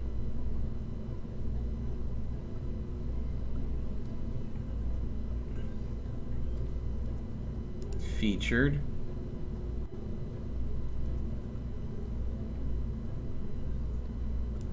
So people can vote on stuff, and some of these I've seen before, but let's go ahead and look at what's featured.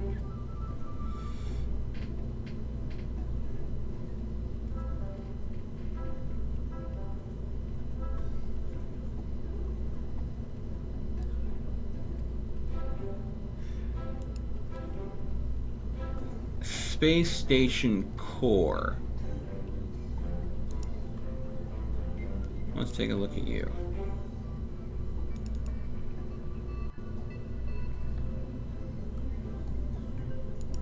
Okay.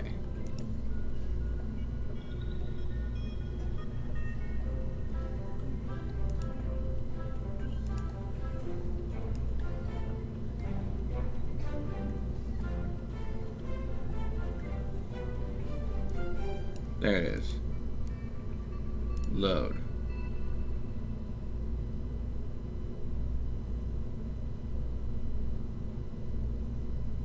Missing Regal 1's missing part tube 2. So, apparently I can't load this. Steam featured. Unsubscribe. Let's show this again. Boom. I can't load it because there's a modded part in its build. It's not vanilla. Sorry.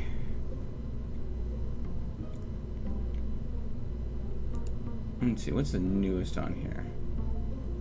I've seen a lot of space planes. Octocore? What just happened there? Newest.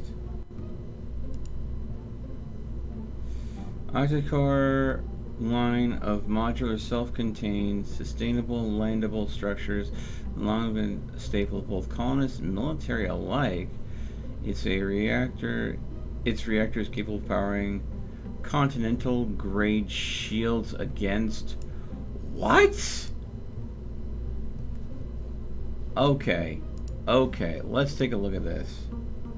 It's Octocore. Contains locked or invalid parts.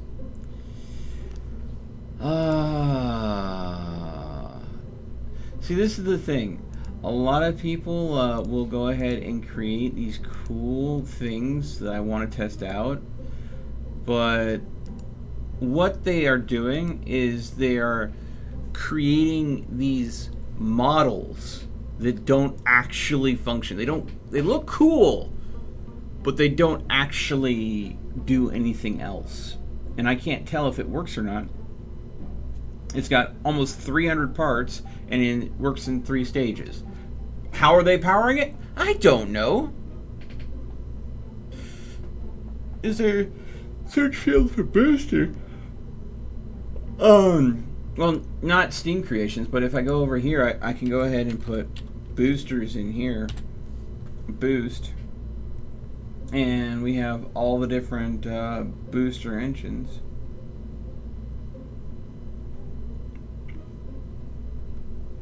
So, Sepatron, Clydesdale, Thoroughbred, Kickback, Flea, Hammer, Twin Bore, Launch Escape System, Mite, Shrimp, Thumper, and then the aerodynamic nose cones for them. Yeah. And the Steam stuff, no. See, if I go ahead and go for Steam, there is subscribers, newest, featured, votes, but I can launch the Steam Workshop overlay, which, again, let me switch in here. Boom. If we go with this, I had to switch it from game capture to screen capture, so otherwise you wouldn't see the overlay. See, this one I can't use because I'm missing a part somehow. Fatch Rickus Dial 1.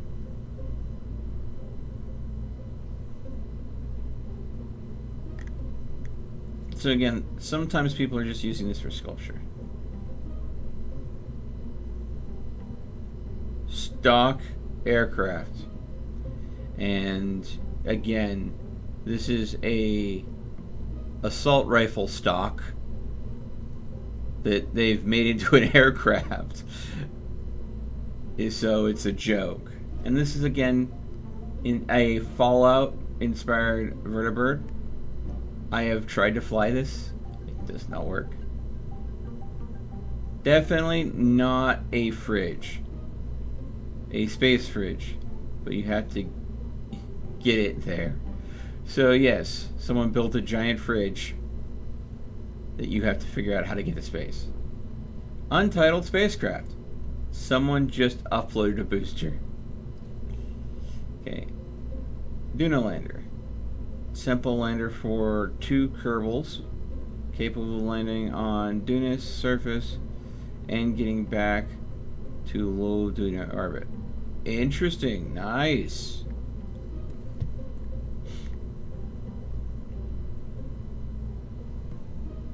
Now, here's the thing.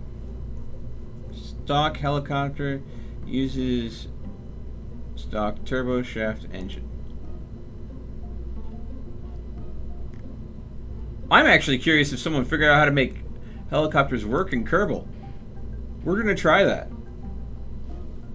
I'm gonna try it. Let's see if it works.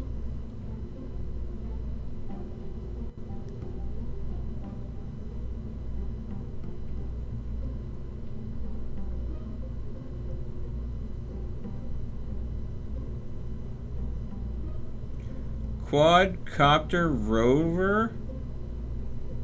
Okay, you got me confused. You got me curious there.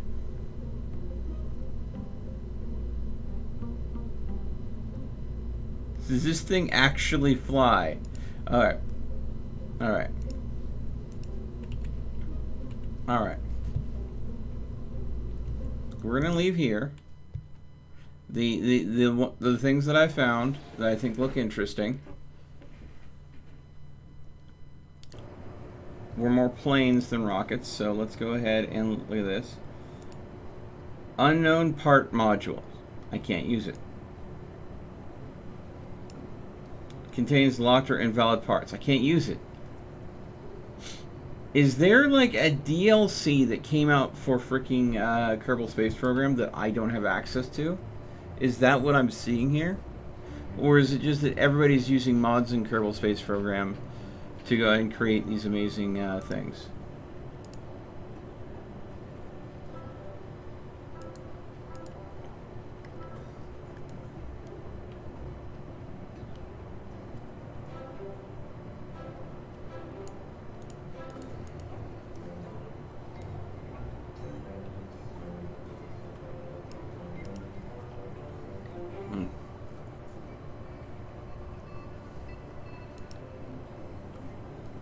SR-71.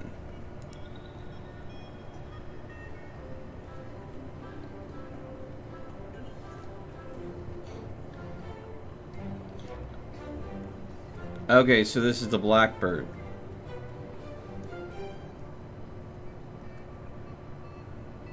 Wow. A lot of people have recreated the SR-71 Blackbird. And if I search for boosters here,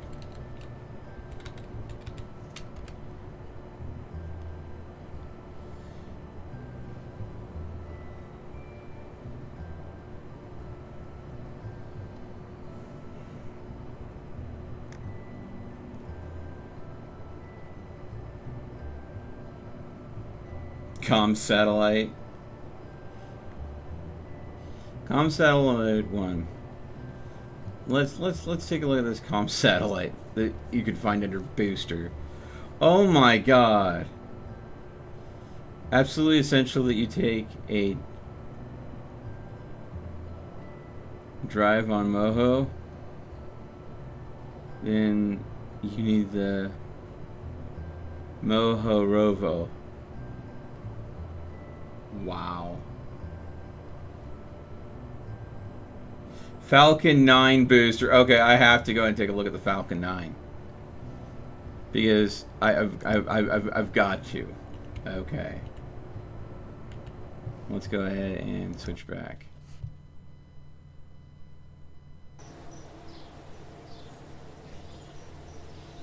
Oh, I may not have those DLCs, and that might be what I'm running into. But let's just go ahead and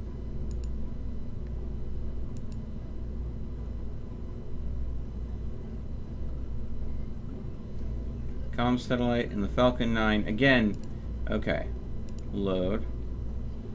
So this is apparently the someone's version of the Falcon 9 rocket.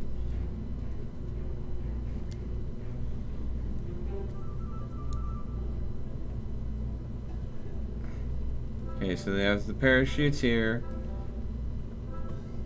They're using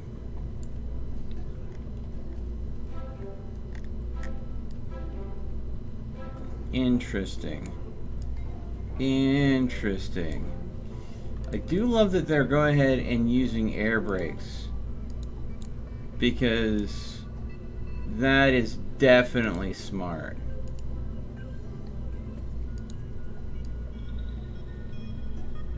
Okay. Let's just go ahead and see if we can go ahead and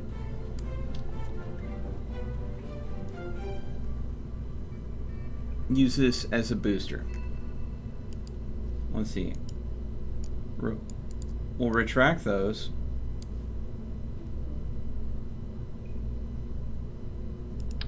It has its own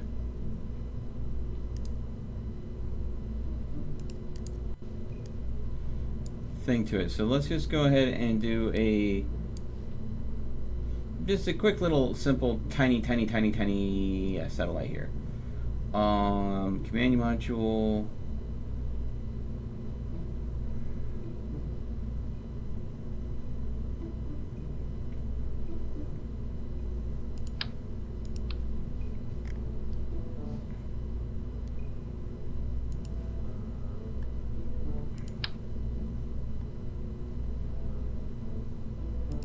Okay, so we're gonna want a.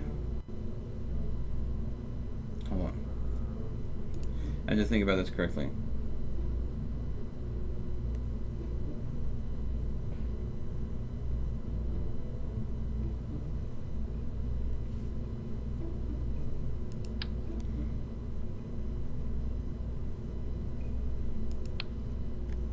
We're gonna have to go ahead and have it a ditch because we have to pilot the booster back down while this is doing its own thing. So this is going to have to be a throw it off into space and forget it kind of payload.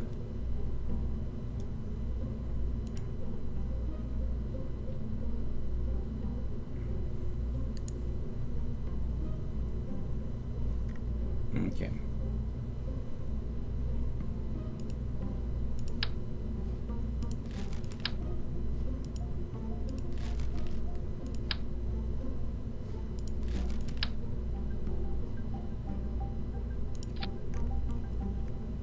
There's our decoupler. I'm going to put that there for now. Okay.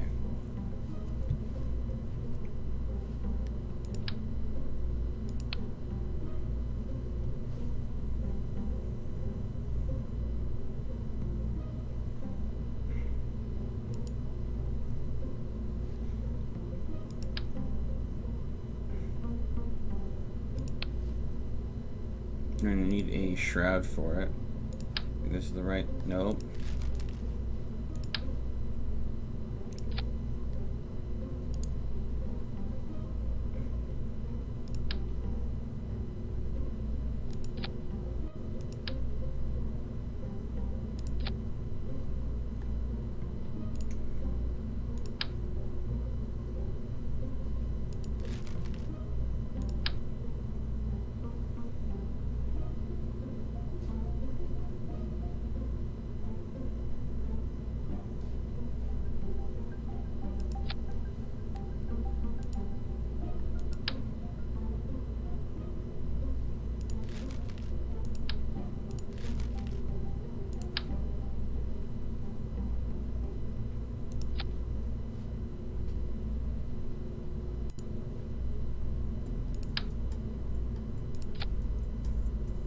Quite literally, all it is a control module, a battery.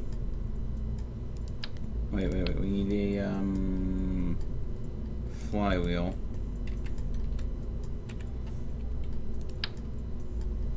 A smaller flywheel.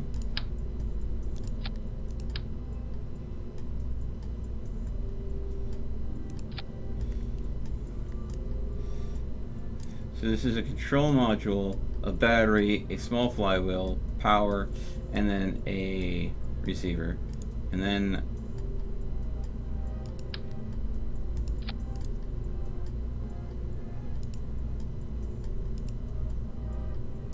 build flaring.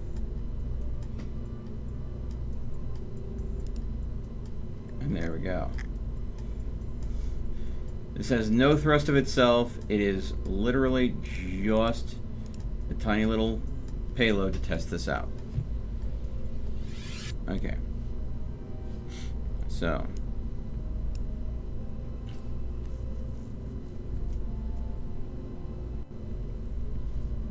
Alright.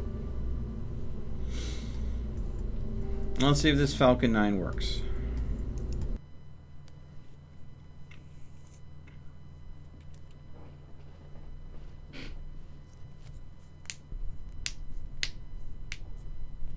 No, well.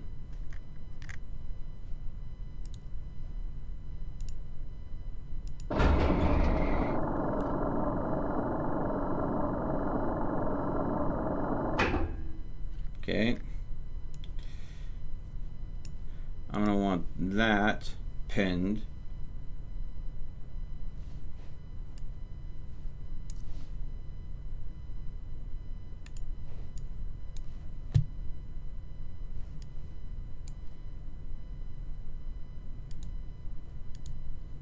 Okay, they do have these parachutes, but I think those parachutes need to be on a separate stage, because I don't want to engage the parachutes on takeoff. Definitely want to engage them on landing. I also want to go ahead and pin these air brakes, definitely. RCS and SAS should be on. Okay. So.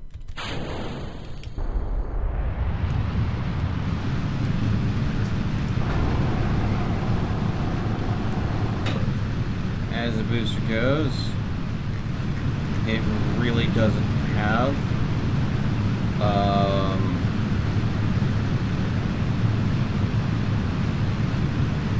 a lot to it.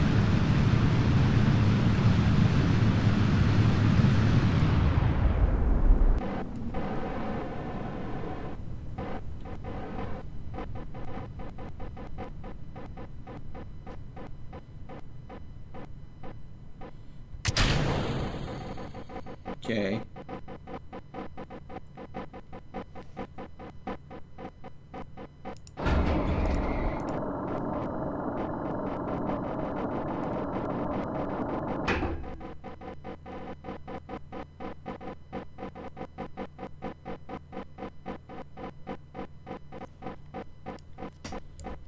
Now it pitched the cargo up with all its force, so I'll have to go and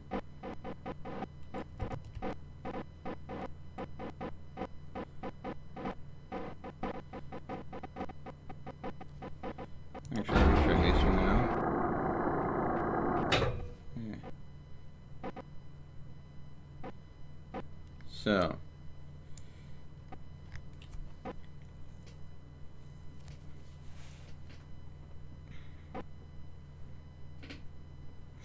the air brakes are designed to go ahead and slow the vehicle down, and they are achieving the slowing of the vehicle.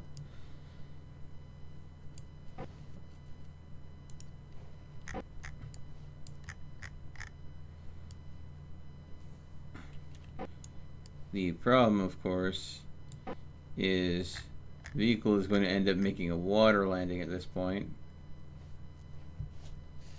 We shall see.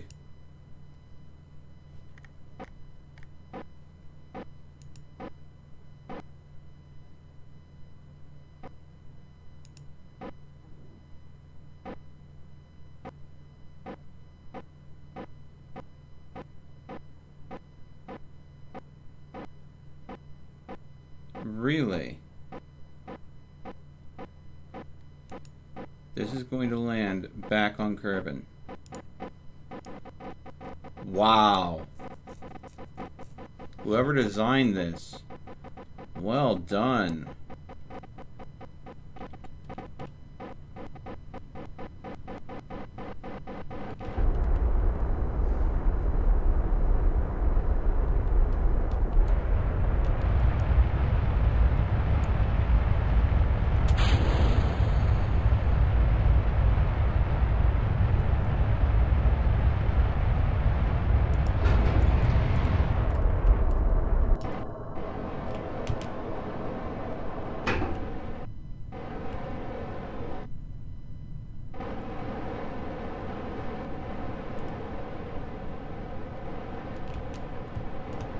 Okay, it's out of fuel.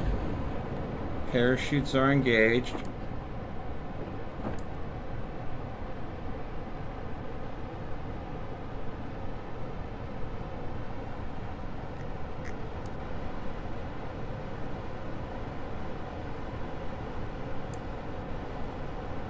As long as it doesn't pick up too much speed, this effectively will be a functioning Falcon 9.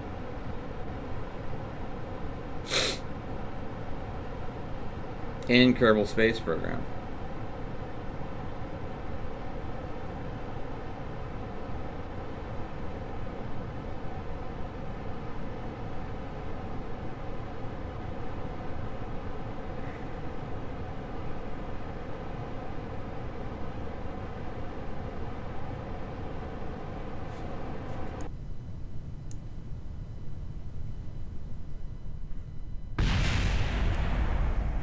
I think that was the cargo.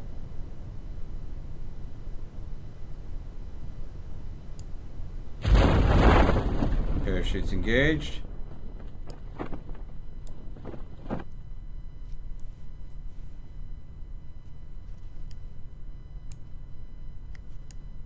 It launched over there, and it's going to land right there.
I have a feeling this is not how the Falcon 9 lands.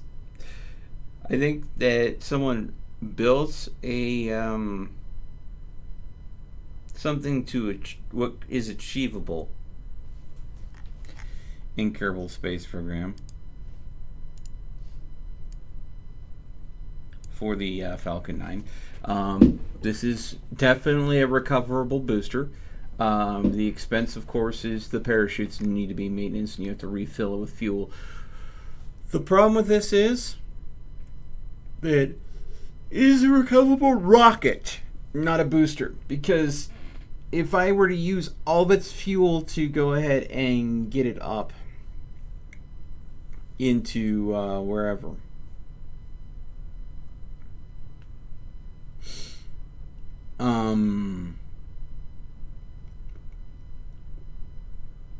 making it so it lands back down so it can be recoverable safely like this needs to be automated. Having me manually pilot this meant that I could not pilot the payload. And I don't think that there is an autopilot for unmanned craft yet in Kerbal Space Program. I think that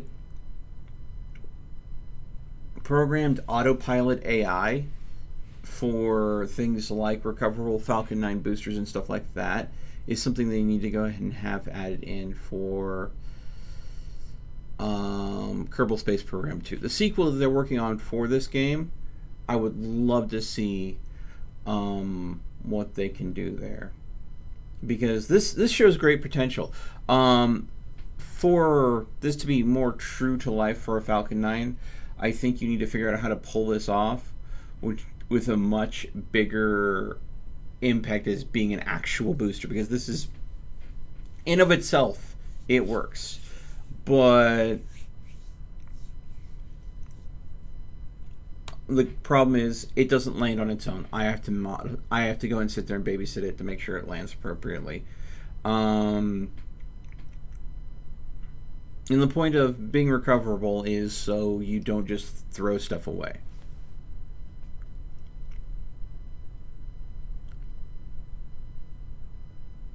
The first DLC adds mission plan. The second DLC adds robotics.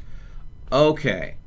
So what it sounds like I'm missing is apparently the stuff that I'm missing is the DLC. Huh. Question for you guys. Should I wait to see when Kerbal Space Program 2 comes out? To see what new... Because Kerbal Space Program is based in the realm in which this game was developed and launched. It does have a couple DLC that apparently adds a lot of features to it.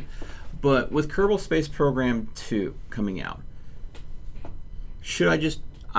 This is me, because I'm going to look at this from a financial aspect. If money wasn't a problem, I'd just buy the DLCs now, so I could go ahead and show them off and try them out while we wait for Kerbal Space Program 2 to come out. But because finances are a thing that I have to keep in mind on, do you guys really want me to take a look at those DLCs? Or, since I have a lot of other games I can cover right now, is it okay for me to save my money, wait until Kerbal Space Program 2 comes out, and see where they take it from here? Because it sounds like they have stuff already out there that is pushing that envelope in the DLC. But since they are working on a sequel to this game, and things like Falcon 9 rockets will probably be built into that game, because if they're going to make Kerbal Space Program 2, and it's based loosely on, you know, the science programs as they exist here in real life, I'm kind of interested to see what they come up with the Falcon 9 booster. I'm curious to see how they go ahead and have a rendition of this. I'm very curious to see what they do for satellites that look for exoplanets. I am very curious to see what they do down that road as well. But I think I'm going to go ahead and... I've had a blast in Kerbal Space Program. I think I need to sit back, and I really just want to wait to see what they do with Kerbal Space Program 2. So I think I'm going to leave this video here. I'm going to go ahead and take a break, and then I'm going to come back streaming a different game for the rest of the evening, because I see so much potential in Kerbal Space Program. There's a lot of its controls that frustrate me, which I think that in Kerbal Space Program 2, I'm going to see a lot better game. This is a great game, don't get me wrong. But yeah, I think I'm going to go ahead and call it there. I hope you guys enjoyed watching this. I enjoyed screwing around in it. I didn't quite break it, though.